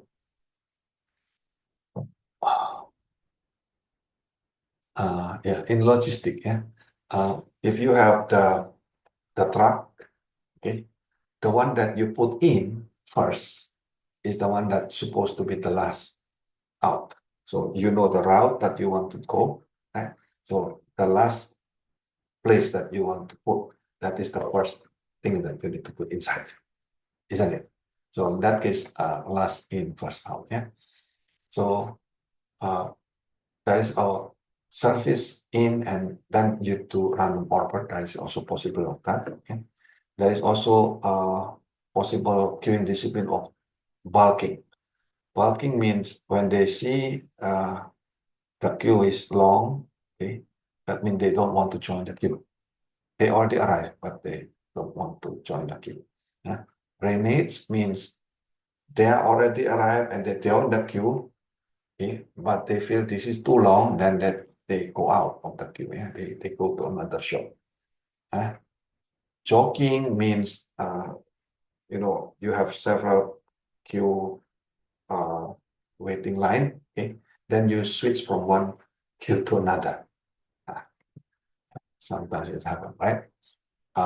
Looping, this is in the children playground, okay? After they finish slide, for example, and then they will come back again and loop, yeah, in the same queue. Yeah. Priority queue is the type of queue, yeah, that certain customer will be served first. Yeah. This is also the computation will be totally different. Yeah.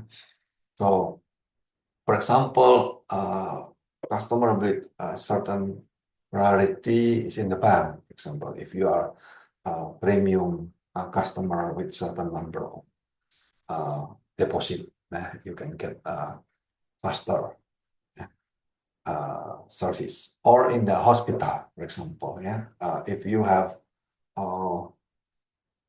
what severe sickness, yeah, then you get priority and so on. Okay. Oh, in the airline, yeah, business customer will get priority to enter the lane first, yeah, and so on. Okay, so I already discussed non-FIFO queuing. It is you can read by yourself. Yeah, the others is just matter of plug in the numbers. Yeah. So one thing that I want you to understand is the meaning of steady state. Yeah, similar to IFN last time. Yeah, we are doing it in steady state. Yeah. So in the beginning, the queuing system started empty. This is the assumption, and then idle, and then gradually go to transient period. Yeah. So when you repeat this over a long time, okay, this process, this will become steady state. So all the queuing formula of queuing theory always derive similar to IFN, which is derived from Markov chains. So they only describe steady state, yeah, for normal operation. Okay, so if you don't like that, then you need to do simulation. Yeah, the simulation will show the operation of both transients and steady state. Yeah, so in that case, the result of simulation will not be the same as the queuing theory. Why? Because the accumulation will include this area of transients. Okay. Yeah, when in 1990s, yeah, when I start to study queuing and so on, I asked this question: why the result when I tried the simulation result, why they are not the same, yeah, as the queuing theory? Yeah, because of this reason. Okay, so if you violate the steady state assumption, yeah, so when, for example, when the arrival rate must be smaller than the largest departure rate. Okay? So when the arrival rate is actually higher than the largest departure rate, then the queue will keep growing over time. Yeah? Remember the U utility a while ago? That's why must be less than one, isn't it? So if you have a utility that is larger than one, then based on game theory, yeah, the queue will grow over time, never come back to the steady state. Yeah, that's how the formula is derived. Okay, so that is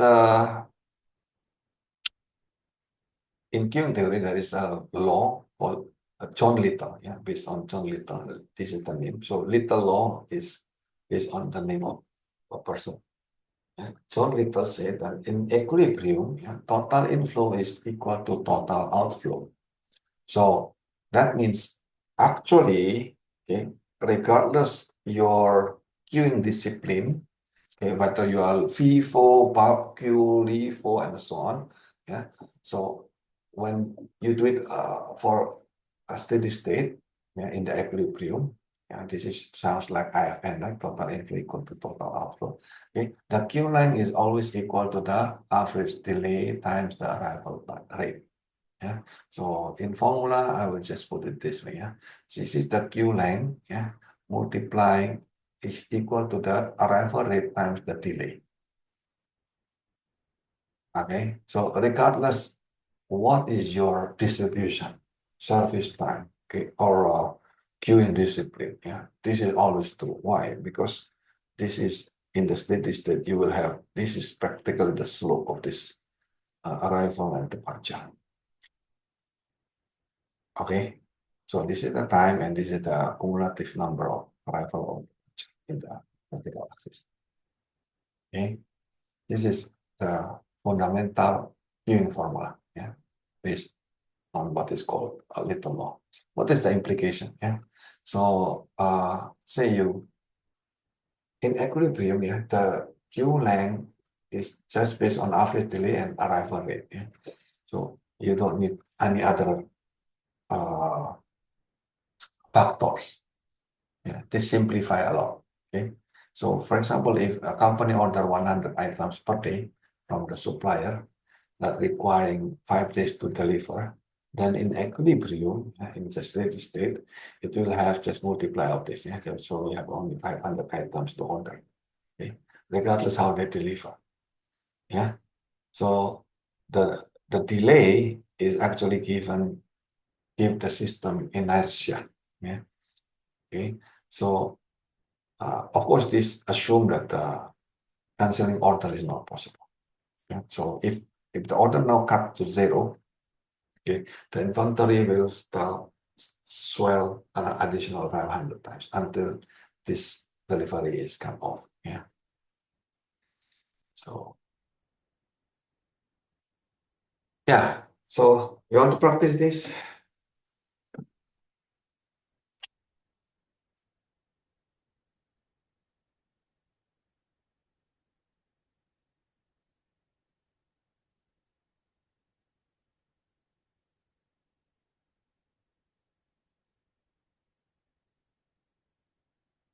Anyone can compute this? Okay.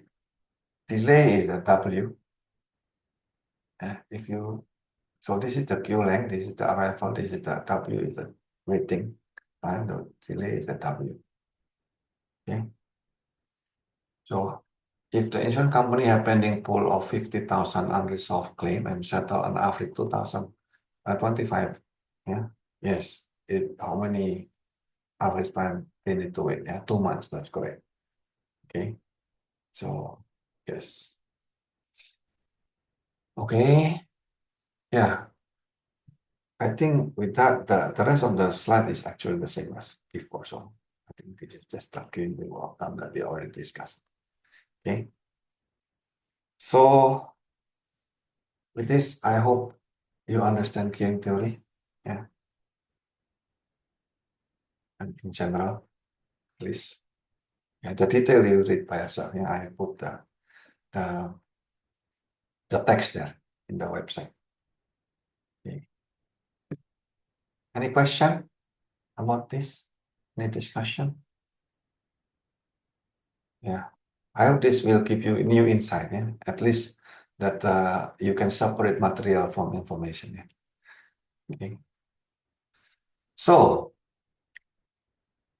if not, do you want to rest maybe 5 minutes and then we go to the next topic with the financials? Yeah. So I will search the material. Okay. So let's come back 8 or 12. Is that okay? Now it's 07. Sir, will you update the slides in Moodle? I think it's a little bit different from your presentation. Really? Oh, okay. I will update later. Yeah. Thank you, sir. Thank you. Thank you. Yeah. Thank you for reminding.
Okay,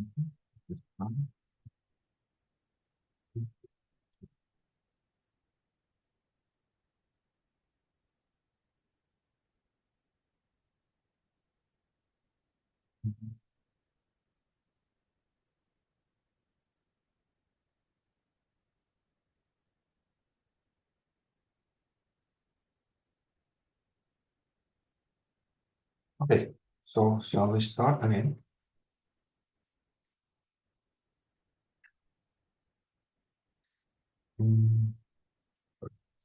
Question.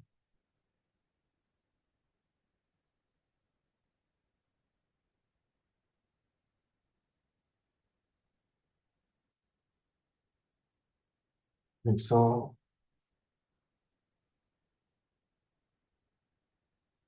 we'll discuss cash flow analysis and then economic analysis. Yeah?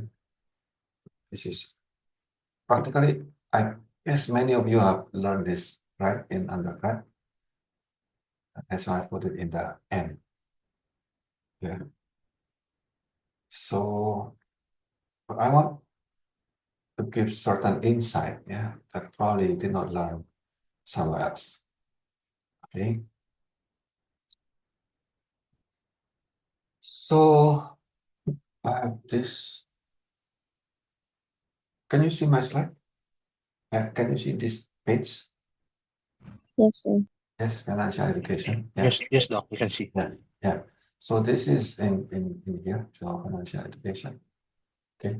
So you can start to read this one. Yeah. So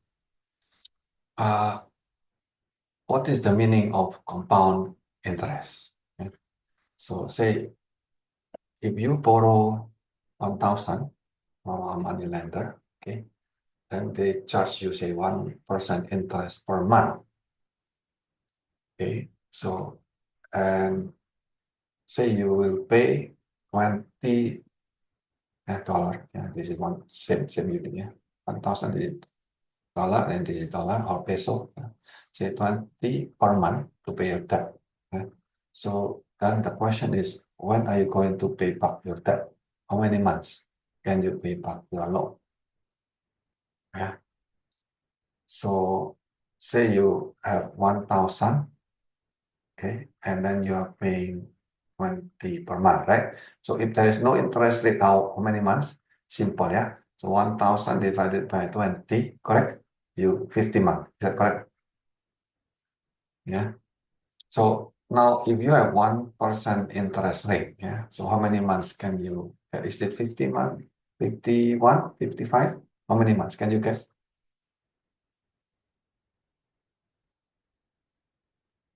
Guess only. How many months you will finish your loan?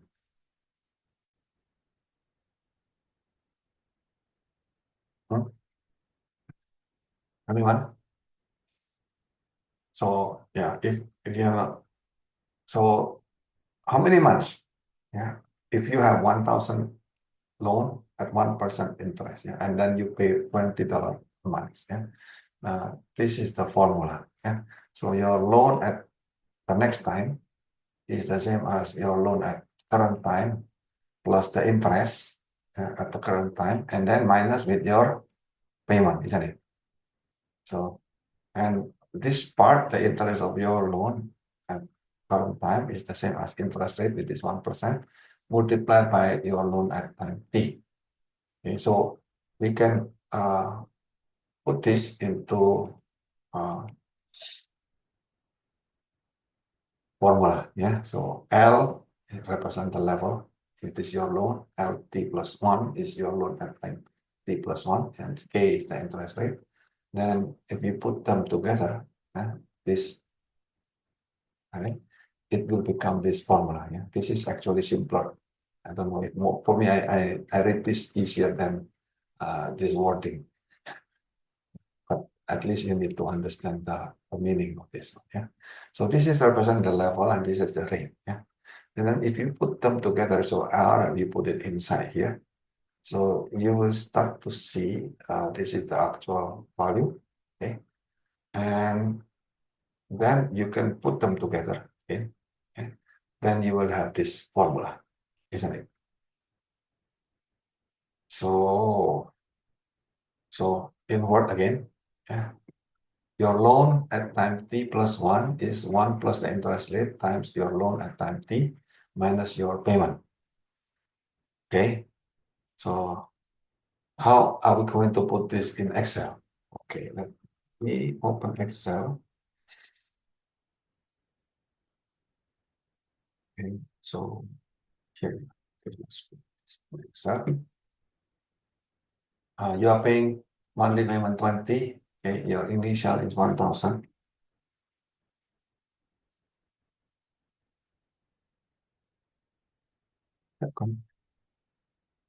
So yes, and then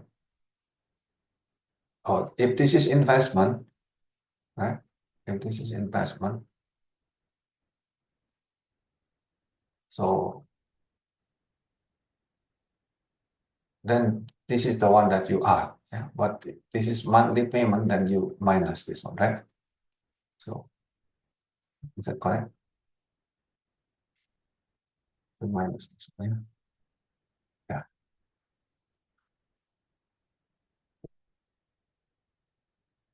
So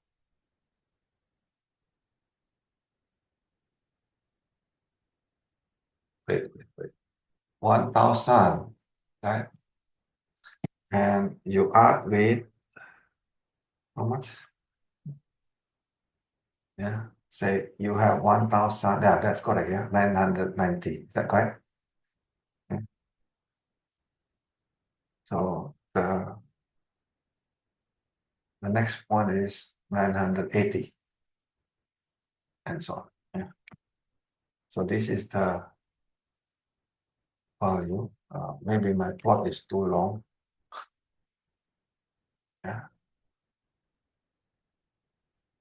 When are you going to pay that? Hmm? When are you going to pay that? Yeah. So 1,000. Okay, this is how you do. Yeah. So 1,000, 1%, right?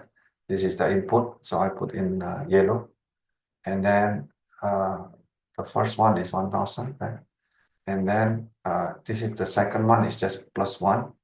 And this is your loan, isn't it? So this must be negative. So, okay. So if you copy this down, eventually you will get around 70. Yeah, you're supposed to get around 71, yeah, 71 maybe. Yeah, 70. Yeah. So 70 months you will get pay back your loan. Okay. So can you start to do this? Can you start to make this? Is it okay to practice this a little bit? Can you practice this to make this? Okay. Yeah, this is how to make it. Everyone, please make. Yeah. So in very fast, yeah, to make it. So everyone, please make this. This is important for you, really.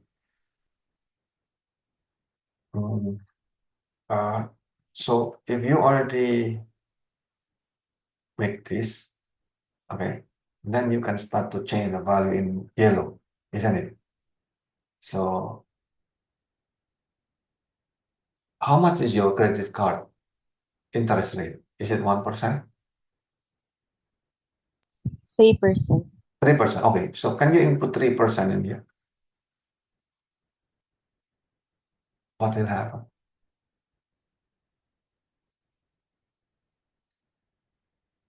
In how many months will you able to pay your loan?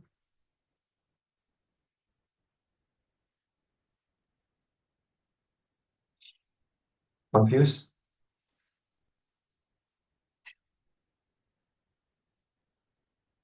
Yes. Win, you want to show? I will stop my sharing. Win, can you share that? Okay. Okay. I need to give you the post option. Like,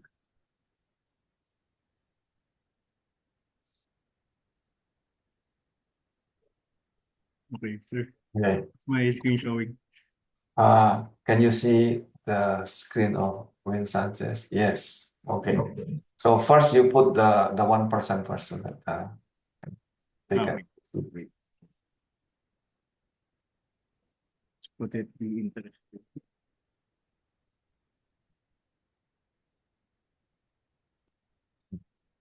Here. Okay. So plus that 1%, yeah. So with the dollar sign. Okay. And then copy down, right? Okay. Maybe more than. As you can see, the it starts to pay off Yeah. At, at -6 at 70 months. So Yes. that's the 1%. Now, if we try the 3%, Okay. Do you understand the meaning of this curve? yeah, So the interest is getting higher. You won't be able to pay the interest. right, right. So it's So just that the principal you may be paid at some time, but the interest keeps growing. yes. So this is the reality of credit card. Okay. But now you have many more than 3%, isn't it? The online lending. How many usually? 10% maybe? Yeah, if we say 8%, it would the rate of change would just increase. That is a crime supposed to be. But I don't understand why. Yes, full payment 70 period for 1%, Rafi. Yeah. But how about if 3%? That's credit card. Okay. Yeah. So yes. So now change to 2%. Can you? 2%. Yes. Oh, what's that mean? Interesting. Interesting. Yeah, that is called equilibrium. Steady state.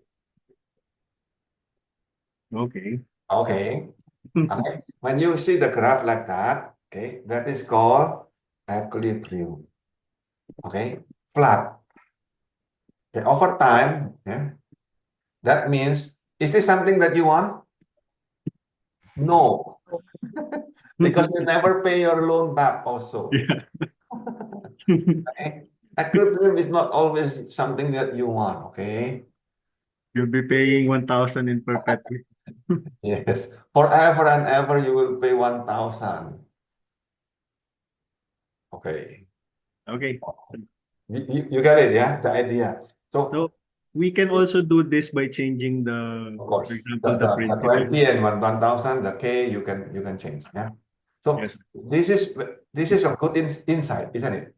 Many people do not understand the meaning of interest rate. They thought, it's just changed from 1% to 2%. Credit card, I can just borrow 3% lang, no problem. Yeah, okay. Just plot. You have the formula, you plot so that you will know. Okay? Then you start to understand the meaning of stability, the meaning of you never be able to pay. Okay, so at least this is the most important financial education that you need to know, isn't it? Okay, it's so Thank you, sir. strange. Thank you. Yes, it's so strange. Okay, that people who knows the job is actually computing this in daily life. Yeah, okay, they do this in their project, right? They know how to compute PCR and VV and so on. Okay, but they don't understand. They don't realize. Okay, they still take that kind of loan. Okay, if you take that kind of loan, you make yourself bankrupt without understanding the meaning of financial. Okay, regardless the understanding of formula that you put, if you don't understand the insight, okay, you just use the formula, then you don't understand at all. You are not educated enough in financial. Okay, but once you understand this, you see, oh, it's exponential value. Yeah, it can go up, can go down, can be equilibrium.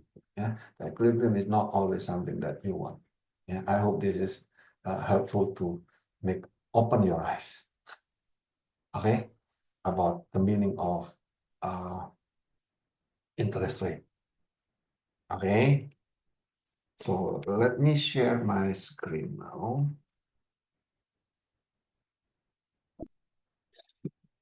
Okay. So, okay, so actually in the Bible,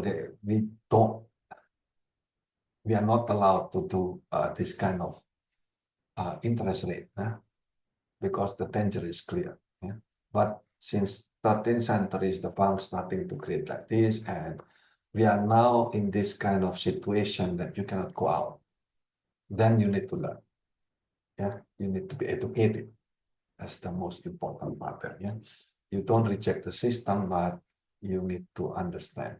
Yeah, the meaning of effect of compound interest and the time. Yeah, so we need to compute the present value, future value, and annuity. Yeah, so how much is your income? Yes. Yeah. So how many hours do you work for your income? Yeah. Then if you put your money in the bank, you gain interest, isn't it? How much the interest per annum if you put the money in the bank? How much? Can you search your internet? How much is your if you put your money in the bank, how much is the percentage? 1.25 per annum. 1 point, 25% per annum. okay, 1.25% per annum. That is time deposit or I the don't normal. I think that's time deposit. and deposit.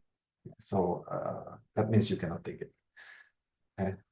And then if you borrow the money from the bank, how much? You pay the interest, right? How much interest per annum?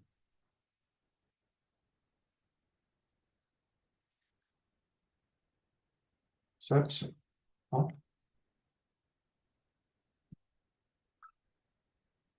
How much is the bank loan? If you go to Pag-ibig, how much?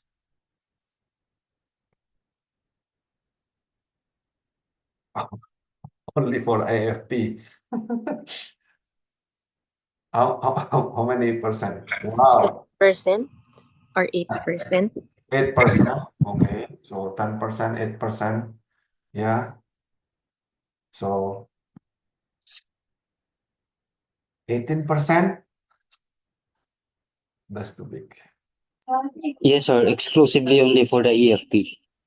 You get dividend Bank. 15%. Yeah, Yes, sir. that's only for you.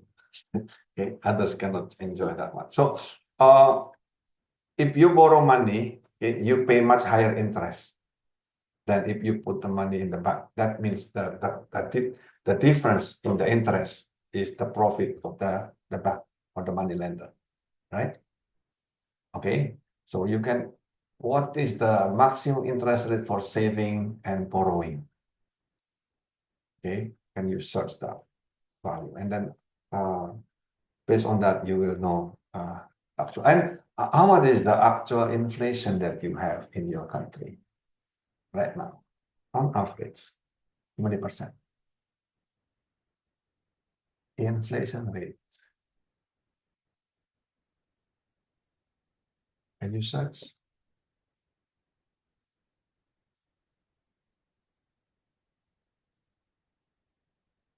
Government always report inflation rate, right? For a year.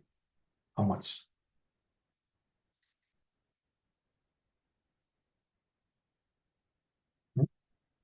Nobody knows?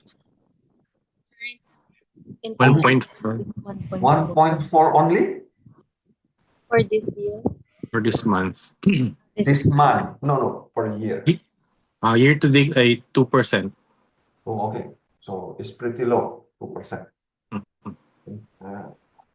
I think like 5-10 years ago, like about 5%, I guess. Yeah, anyway, so pretty low at this point. Okay, so say suppose you put aside your money, say 1,000 pesos per month, okay, for your retirement.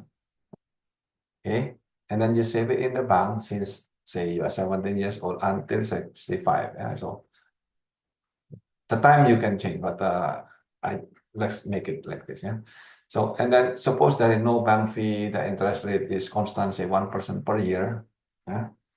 As you said, okay, how much is your retirement money? That's the question, right? So, and then what if you start at 25 years old or 40 years old? Okay, what if the interest rate is not 1%, but 10%? Yeah. So, let's assume the annuity is computed for the payment at the beginning of the year. Yeah, because the type of annuity, yeah, beginning or the end. Yeah. Then this is I computed. Yeah. So if you don't have interest rate, yeah, no interest rate, saving. Yeah. So this is 576 months, right? From 65 to 17, yeah, from 17 to 65, yeah. So if you start from 17 years old, yeah, you will earn 500,000 pesos, yeah. If you start from 25, okay, you will earn retirement money is this much, yeah, 400, yeah, and 300 if you start from 40 years old. Okay, let's compare what will happen if we put 1%, okay.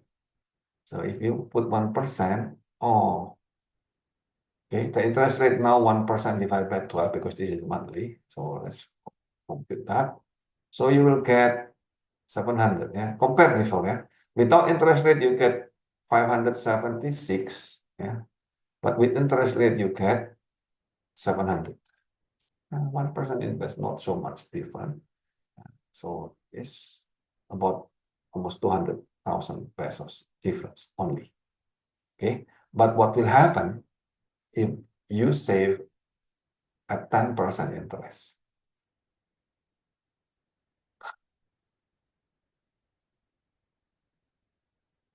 Yeah. The same money. Yeah. So the effect of interest rate is tremendous, isn't it? So if you compare, yeah, this one without interest, this is 576. With 1% interest, you get 739. Okay. But 10% interest, you get 14 million. So much different. The percentage matters a lot. Yeah, more than the time, actually. Okay. So here, this is the table, if you want to see, yeah, the comparison. So what happened if you have, instead of 1,000, you save 10,000? What will happen? Yeah. Yeah, you just multiply by 10, right? Okay. So inflation is the measure of the decline in the purchasing power in our currency. Yeah? For example, the price of food. Yeah, usually the inflation reported by government, they don't include everything. Yeah? They just include certain what is called market basket commodity. Yeah? These are the example. Maybe different countries have different market basket commodity. Yeah? So then they monitor this price, okay? The one that you use most often, okay? And then they report this as inflation. Okay, so can you check the inflation rate? Yeah, so you said 1.4 or 2%. Okay, so but is it true? Huh? So do you remember how many years ago how much is the cost of the food, the same food, in the same cafeteria or the same transportation, like jeepney, for example, or bus or MRT? Okay, so how much? When was that? Yeah, upon how many years ago, and then compared to today, and then you can start to compute. Okay, what is the interest rate? Yeah, so that interest rate is the actual inflation, yeah, on that particular goods. In 1990s, you say 2 pesos per kilometer, now 13 pesos. So from 1990s until now, how many years? 35 years. So then you can calculate, yeah, using the what is the actual using the formula later you can see in the same slide. You can calculate how much is actually the interest rate per year. Okay, the same thing. So if you earn, how much do you earn per year? Huh? This is important. Eh? So if you earn the same amount, you don't increase your salary per year. Okay. How do you cope with the inflation? Because the food price increase. That means what happened is your quality of life reduce, yeah, because of the inflation. Yeah. So that means your increase of the salary, if you increase exactly the same as the inflation, that means you don't improve your quality of life. That's the same. Yeah. If you don't increase the salary per year, that means you are subsidizing. Yeah. Personal subsidy. Yeah. To the company or to the institution that you work. Okay. So say if you bought a new house, you're paying down payment, isn't it? So, and then the remaining balance after you pay the down payment, say the remaining balance is 1 million. Okay, but you have cash. Okay, to pay directly 1 million. Okay, or to take the loan from the bank. Okay, so now you have many options. So 5 years, 10 years, 15 years of loan. Say usually the bank loan is about this interest rate. Yeah, unless AFP. Okay, so or you can borrow cash from your uncle. Yeah, your uncle don't like interest rate, so they just put flat. Okay, just increase 30% and then you divide flat off of the same number of years. So which one is better? In compound interest or flat? Flat is really simpler to compute. Yeah. Okay. So then the question is, how much is your monthly payment? Yeah. That means the principal plus the interest. Yeah. So, and which one is better for you? Yeah, flat rate or compound interest? Yeah. So if you, as much as possible, if you can choose, choose flat rate, but at the same time, you calculate first. Yeah, so we can calculate in Excel. Yeah, this other value. So home loan, say 1 million, interest rate, yeah. And now we put 5, 10, and 15. Okay. Yeah. So for 5 years, yeah, flat rate is better, right? Lower payment. And then 10 years is also better. 15 years is also better. So flat rate 30% look like big. It's actually smaller than 10% interest compound annually. Yeah. So be careful with when we say compound annually.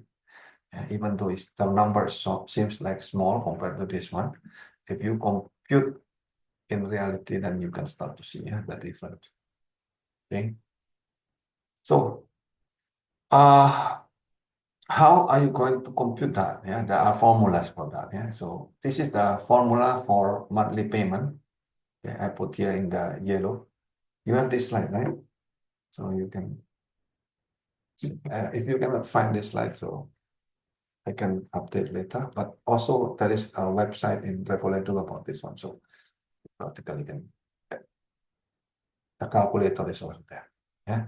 So what I'm doing with this, so I put 1 million. Yeah, in the P principal, yeah, present value, and then A is the annuity. That means 1 year payment. Then I just divide by 12. Yeah, so this is the number of years. Yeah, and this is the this is the number of years now, 30 years. Yeah, and this is the interest rate. yeah, up to 50. So 10% is here. Okay. And you will see this is my monthly payment if I make 1 million pesos loan. Yeah. So if I put 30 years, okay, I only need to pay 8,000 per month. Yeah. If I put the loan 1 year, I need to pay like 91% per month. Yeah. Without interest rate, this one, 0. So this is the actual numbers. Yeah. So you need to pay only actually 2,000, but because of the interest. Oh, can you see the difference now? 2,700 and 8,000. Yeah. Meaning if you have no interest, yeah, the difference is so much. Yeah. So you are paying 3 times of interest of your loan in 30 years, yeah, compared to this one. In 0 and 91. Can you see comparison? This is actually a little bit only. Okay. So this is the danger of taking loan very long time over large interest rate. Okay. So using this formula, and this is the usual formula that we just used a while ago. Yeah, this is the present value. This is the interest rate K, and N is the number of years. This is the N. So 1 to 30, and this is the interest rate. Yeah. If you look at this, what is this? This number represent what? So I put P is equal 1 in this table. I just use Excel here. Okay. What is this? This is the actual number F that you put. Yeah? So if you put here, for example, yeah, 10 years, you take loan 10 years, and then the interest rate is 10%.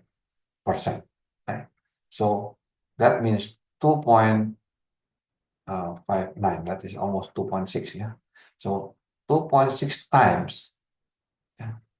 So you borrow money say 1 million, you need to pay 2.6 million. That means 1.6 million is the interest. Okay. So if you borrow at 10% at 30 years, here, can you see this? Your money that you borrow is only 1. Okay. Your interest is 16.45. This is crazy. Okay. You pay more than what you borrow. 16 times. So you make the bank or the money lender richer because you borrow money. But remember, borrow is the same as saving, yeah, at the same rate. So that means if you save for 10 years at this time, say mutual fund is about 10%, right? So you will also earn the same amount. Can you see that? So your Visa card, a while ago you said 3%, right? That means per month, that one, yeah. So that per year is 36%. Here I put special here. Okay. If you borrow for 10 years at 36, that means you will pay like 21. This is more than the loan of this 30 years in 10%. This is crazy. Okay, so be very careful with your credit card. Yeah, this is the number that you can actually make by yourself as well. Okay. So in compound interest, because we have compound interest, so we can have a concept of equivalent. Okay. So when you compare two cash flow, okay, then you need to compare their characteristic on the same basis, right? So two cash flow are called equivalent at certain interest, okay? Yeah, if you can convert one cash flow into another using the proper interest compound interest factor, yeah.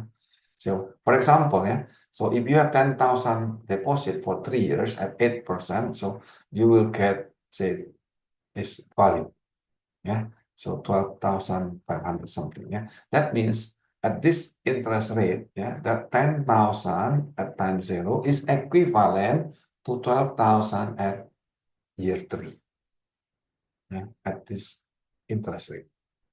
Okay, so the same value, equivalent means the same value, but because of time and interest rate, then the numbers looks different, but the value is the same. Do you understand the meaning of equivalent here? Okay, so say if you take a loan for 1 million to buy your house, okay, the interest rate is 10%. So you have 3 options, 5, 10, and 15 years. How much is your total loan equivalent for each option? Then you can compute, yeah. So using that formula a while ago, yeah, right, or this one, okay. So then you can at this value, yeah. So at 10% interest rate, yeah, in 5 years, you get 1.61. Yeah, let's see. In 5 years, there, yeah, this value, 1.61. Yeah.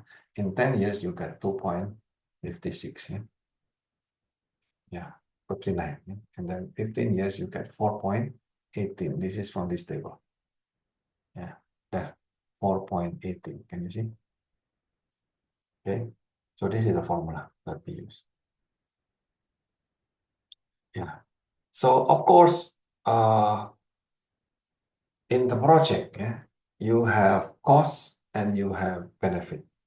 Okay, so you need to distinguish which one is the cost and which one is the benefit.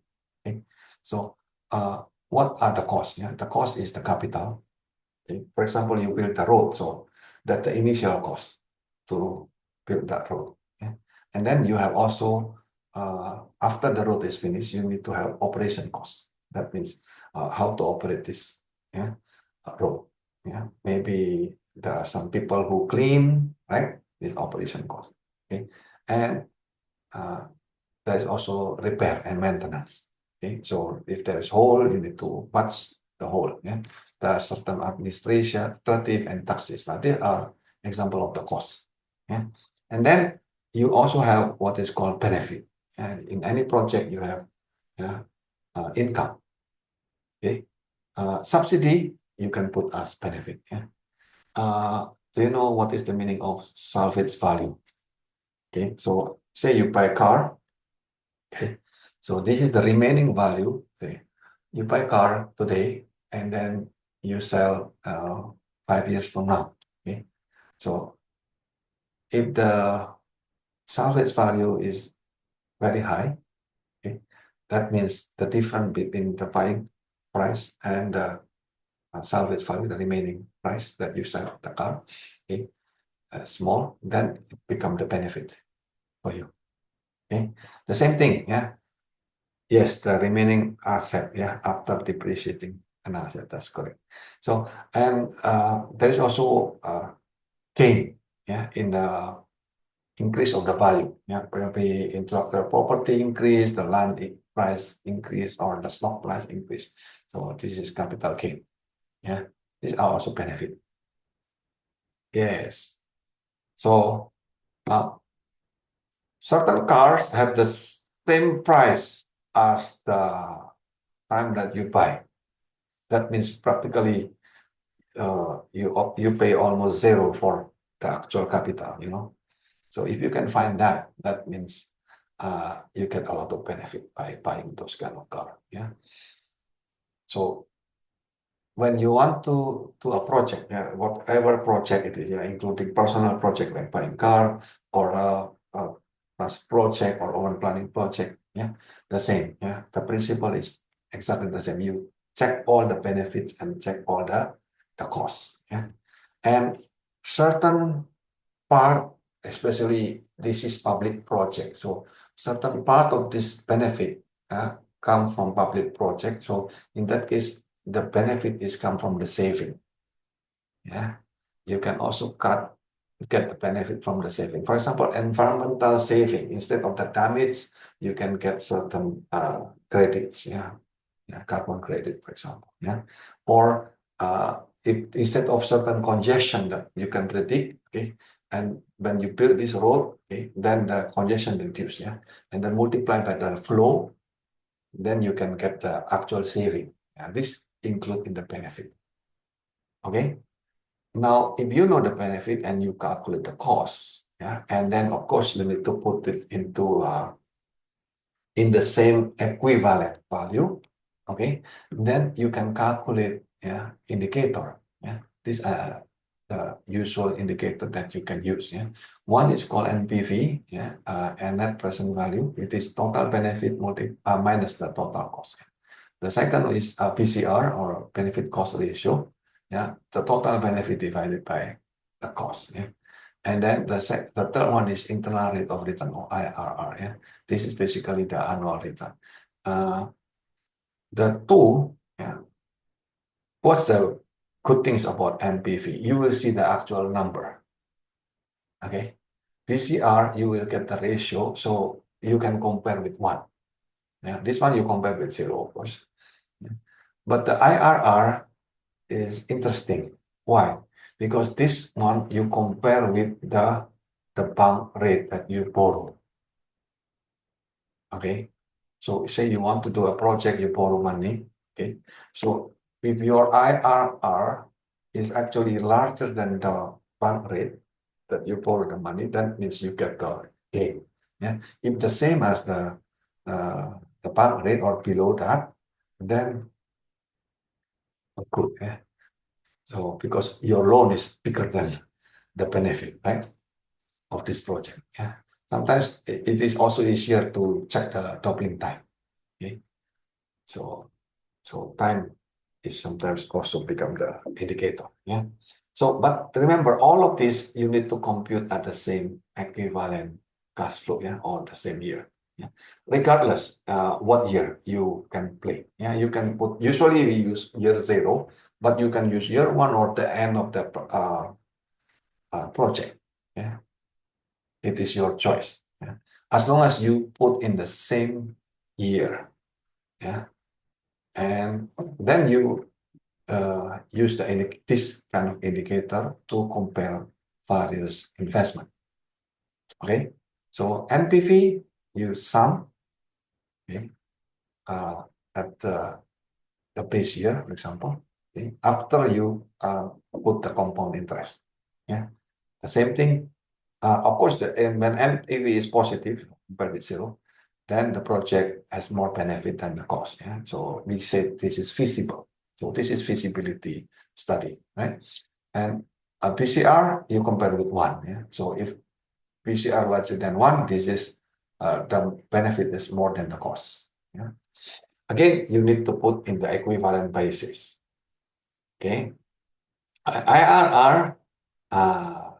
In Excel, you can just compute the IRR. Okay, after you compute the benefit minus the cost. Okay, before the compound interest. Yeah, so then you can compute the IRR, yeah, in the same number of years. Then you compare this IRR with the bank interest rate. Yeah, sometimes we can put plus with the interest rate, inflation rate. Yeah. So that if the project IRR is actually higher, okay, then your project is feasible. Yeah. So this IRR is interesting because it's more practical. Yeah. Sometimes the PCR is okay, the NPV is okay, but the IRR is not okay. Then you know why? Because the bank rate is very high, okay, or the inflation is very high. Okay. So say you have cash flow per annum for selling your software. Yeah. So if 1 year have what happened if you have different interest rate? what will happen if you have different interest rate? It's possible, right? Then you need to convert everything, yeah, based on that interest rate to the same number of years. Yeah? After that, you compute the PCR and BVIR and so on. Is this clear or not?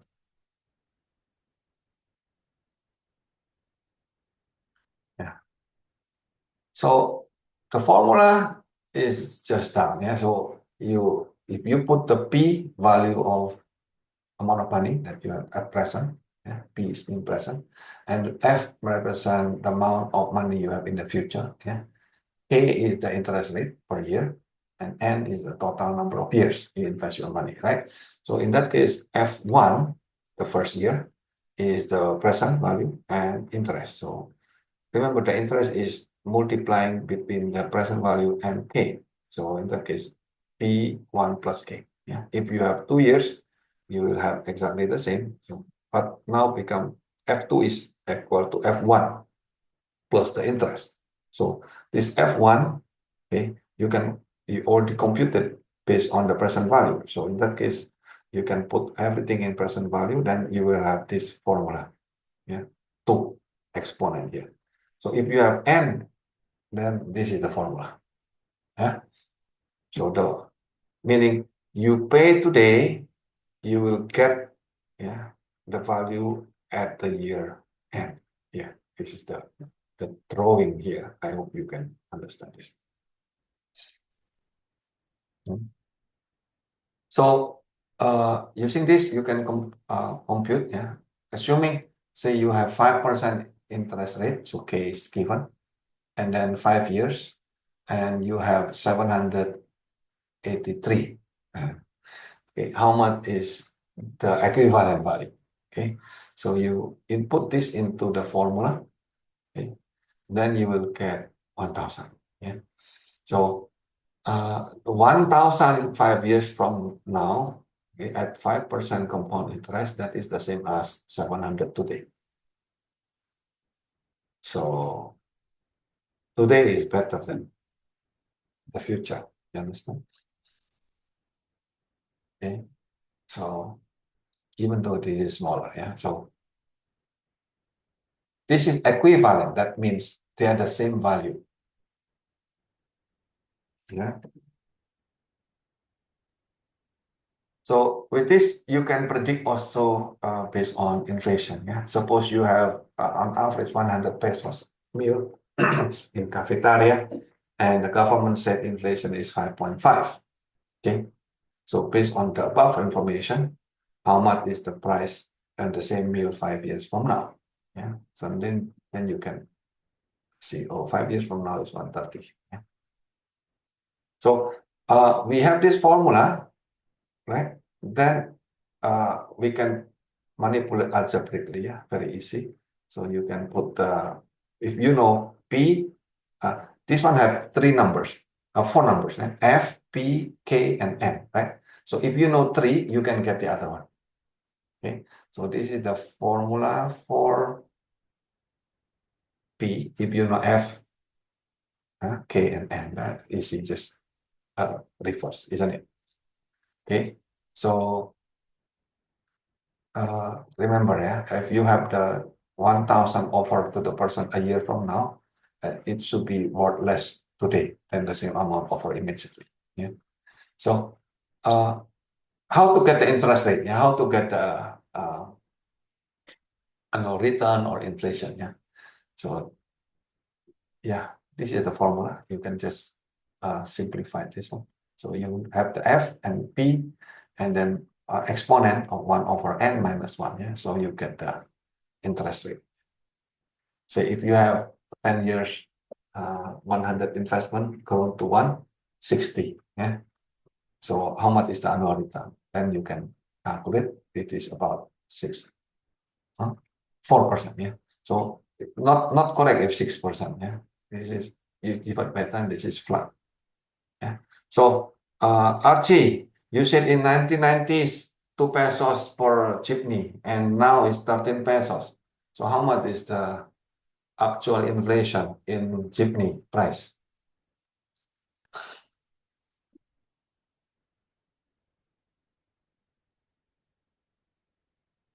and you calculate, yeah, using the same formula. So this one n become 25, yeah. This one is 13, right? This one is 2. Yeah? Then you can get the k. Yeah. So time is up. So okay, up to here we can discuss next meeting. We can discuss this again, more detail. Yeah.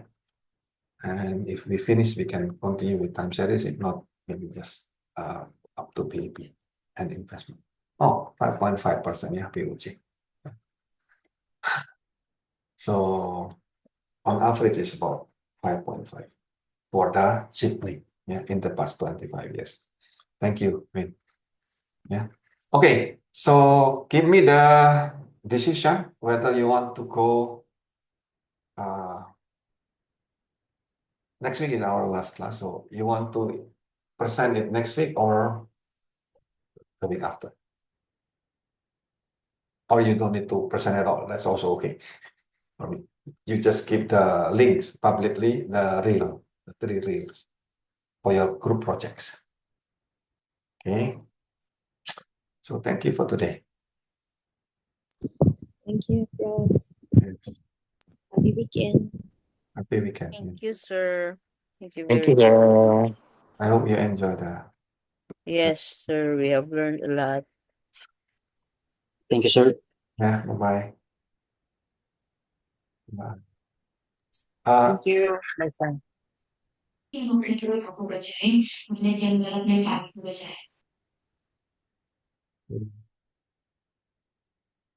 Stop sharing. Thank you. Stop it. Yes. But on this one, I'm not getting the exact same values as the ones on the slide. Oh, really? Oh, let me check. The one on the slide, sir, is 21.4 thousand, I think. That one with the uncle, right? Yes, sir. Yes, sir. 21,900 something. Yes, sir. But here, just using the annuity formula, Okay. I'm You getting learn this one. 21.2 instead of 21.9. Then Oh, the rest. the rest is also different. Maybe I use the.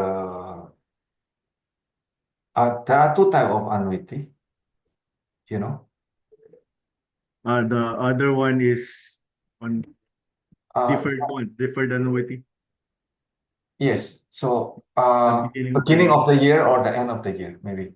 You are using minus Uh, 50. Yes, sir. Oh, minus PMT is you are finding the future value. 0, 1. You are getting the annuity based on beginning of the year. This one.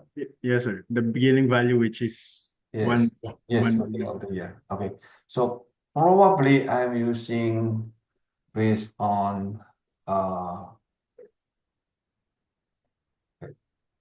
this one. I'm probably using minus PMT, K and P. K and P. Yes, sir.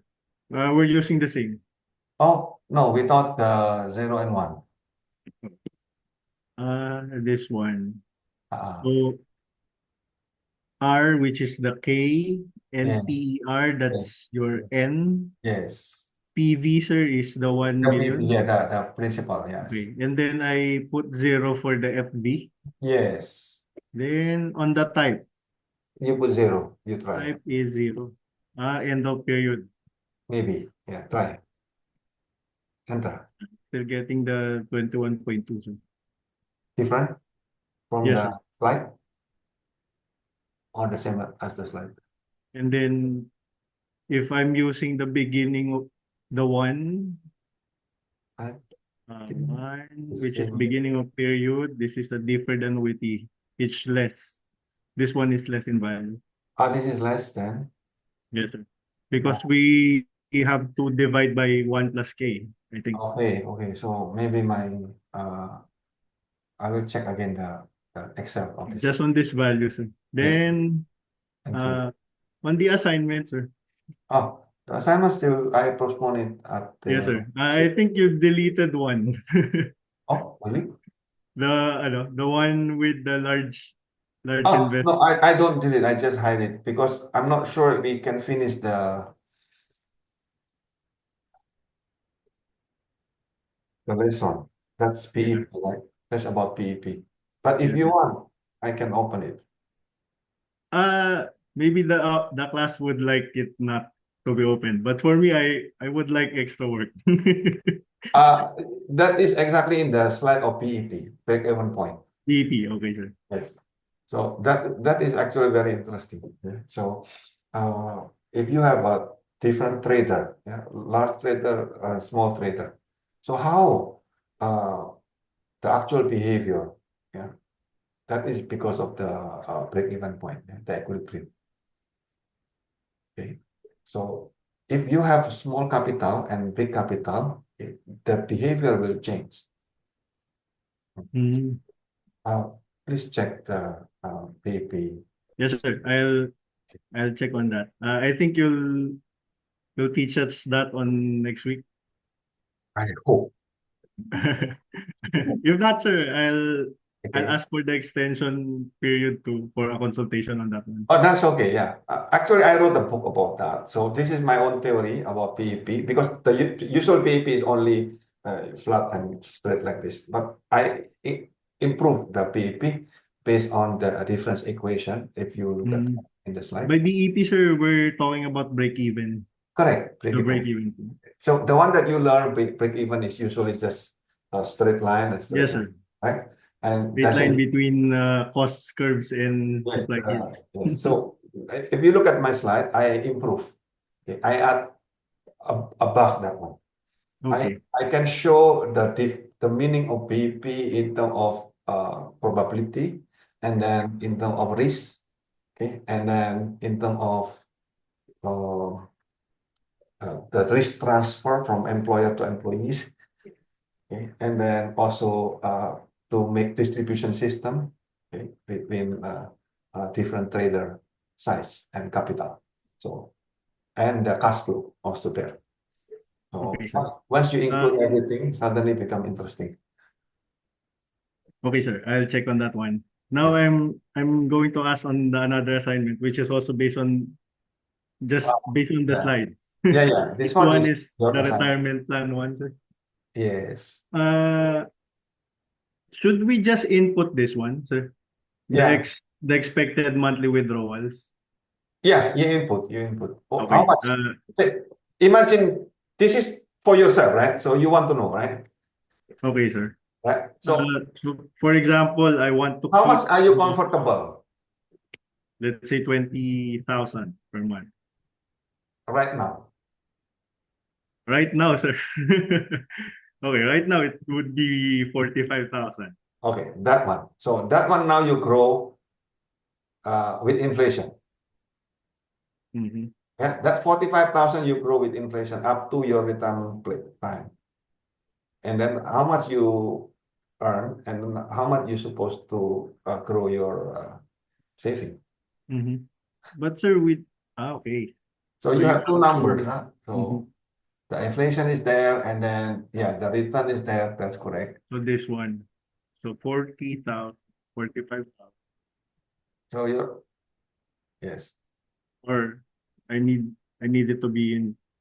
Yeah. So that one is you need to inflate until the time that you actually I'll retire. last only 8 years. Based on the given. Okay. So I have to save more. Uh, the technique is not just to save more, but also to increase the interest rate of your saving. Okay. This one. But this one, sir, on yellow, this is given per the assignment, so I cannot change it. Okay. But So the others you can input. yes, sir, yes, sir.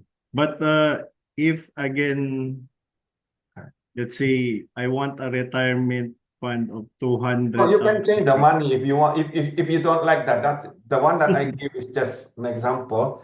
If you don't like that 5,000 per month, you can change, no problem. Okay. So for And the example, number of years you change into your own. So I believe, okay, the assignment should not just for me. The assignment is supposed to be for you, right? yes, sir. Oh, so that it is useful for you. So if I started saving at 22 years old, 60. No, now you are not that. Eh, I just don't know the expected rate of return. Maybe okay. let's say 12. Okay. Okay. Now I can extend beyond 60 if I have this 15,000. You're supposed to extend up to your lifetime. How old you expect to live? Say 90?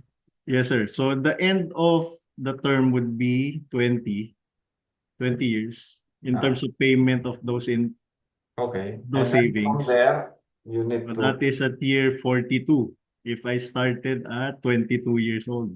Hmm. So How old are 42, you now? I'm 32 right now, sir. Oh, okay, then okay. Quite So, quite low. okay, so 42 plus 60. Okay, it will outlast me. Yes. So the point is your expected interest rate should be much higher than the inflation. Much higher. That's the key. Okay, sir. Okay. And once you know this, so you start to search, right? Yes, sir. Example, which stock that historically already earned this much? Okay, which mutual fund, for example, or which property, or which other things, yeah, that actually can do the expected interest that you want. Once you understand the numbers, then you can search. Correct? Hmm. So if should be stock, bond, or what kind of investments? So, did you try Bitcoin? Okay. Okay, So, sir. Sige. I have to check the BEP one and then submit the yeah. updated. I already submitted it in Moodle. This Yeah. particular So, assignment. last night, Carlos said, "Hey, you did not teach this yet." Okay, sorry, I need to move on. Yes, sir. But I haven't submitted the one about economic analysis on the personal investments. Oh, okay. There are several So, people already submitted, so then so we can just, sir, define any type of investment, let's say bonds no problem. or real estate, etc. Remember, my goal is for you to understand, to be aware of this kind of annuity and compound interest. That's all. Yes, sir. Without this kind of computation, sometimes people don't realize. Once you see the number, okay, you start to realize, oh, this is the value. Then you start to make different numbers, right? To simulate your own life. Okay. I hope this is useful. Yeah. Yes, sir. It's another, the one you taught in class is another view Oh, in doing this financial and economic analysis. yeah. I believe everyone in this class, because this is master degree, so you already learn all of this, right? So On applying compound interest, yes, sir. As yeah. early as high school, I think. Oh, even high school, you see? Yes, yes. Right. But But they to learn don't about tell, equilibrium and the other things, sir. That's the yeah, first time. but they don't tell the inside. Yes, sir. Okay, so this insight comes from simulation. Okay, you change different numbers and they plot, and then you can start to see, oh, this is the actual meaning. Right? Yes, And sir. Yes, sir. I hope this. And then the class is still talking about the the project. what we'll ask on the submission of the reels or to present. But I think the class is shifting to the 23rd instead of the 16th. But to submit just the reels, not to present anymore. Okay, that's okay. But Oh, I think well, Omar will confirm it, sir. in that case, 23rd, if you don't need to present, that's also okay, because that is already beyond UP class anyway. Yeah, because that's okay, sir, because the reels are sort of just the presentation itself. Yes, exactly. Right. So, Yes, sir. yes. As per our group, we only have one reel to date. We have Oh, to do two more. one reel is only 1 minute, so you can make it. Yes, sir. We should make another. Okay. Can we have a consultation, sir? So you make appointment, okay, by email or By email, it would be by email, sir. yeah. Please make appointment by email or by WhatsApp or by Fiber. That's okay. Okay, sir. Should the class, sir, decide that we should not go with the final presentation on class, Yes. should we still submit the PowerPoint slides? Oh Or- yeah, there in Moodle. I already put the entries for that. Okay, sir. Right. So all would be submitted by the 23rd. Yes. Okay, sir. Including the assignments. Is that 23rd or 16th? Please check. In Moodle, sir, it's still on the 16th. Okay, so you want it 23rd. It seems that's the class direction. Okay, so I can move it to 23rd, no problem.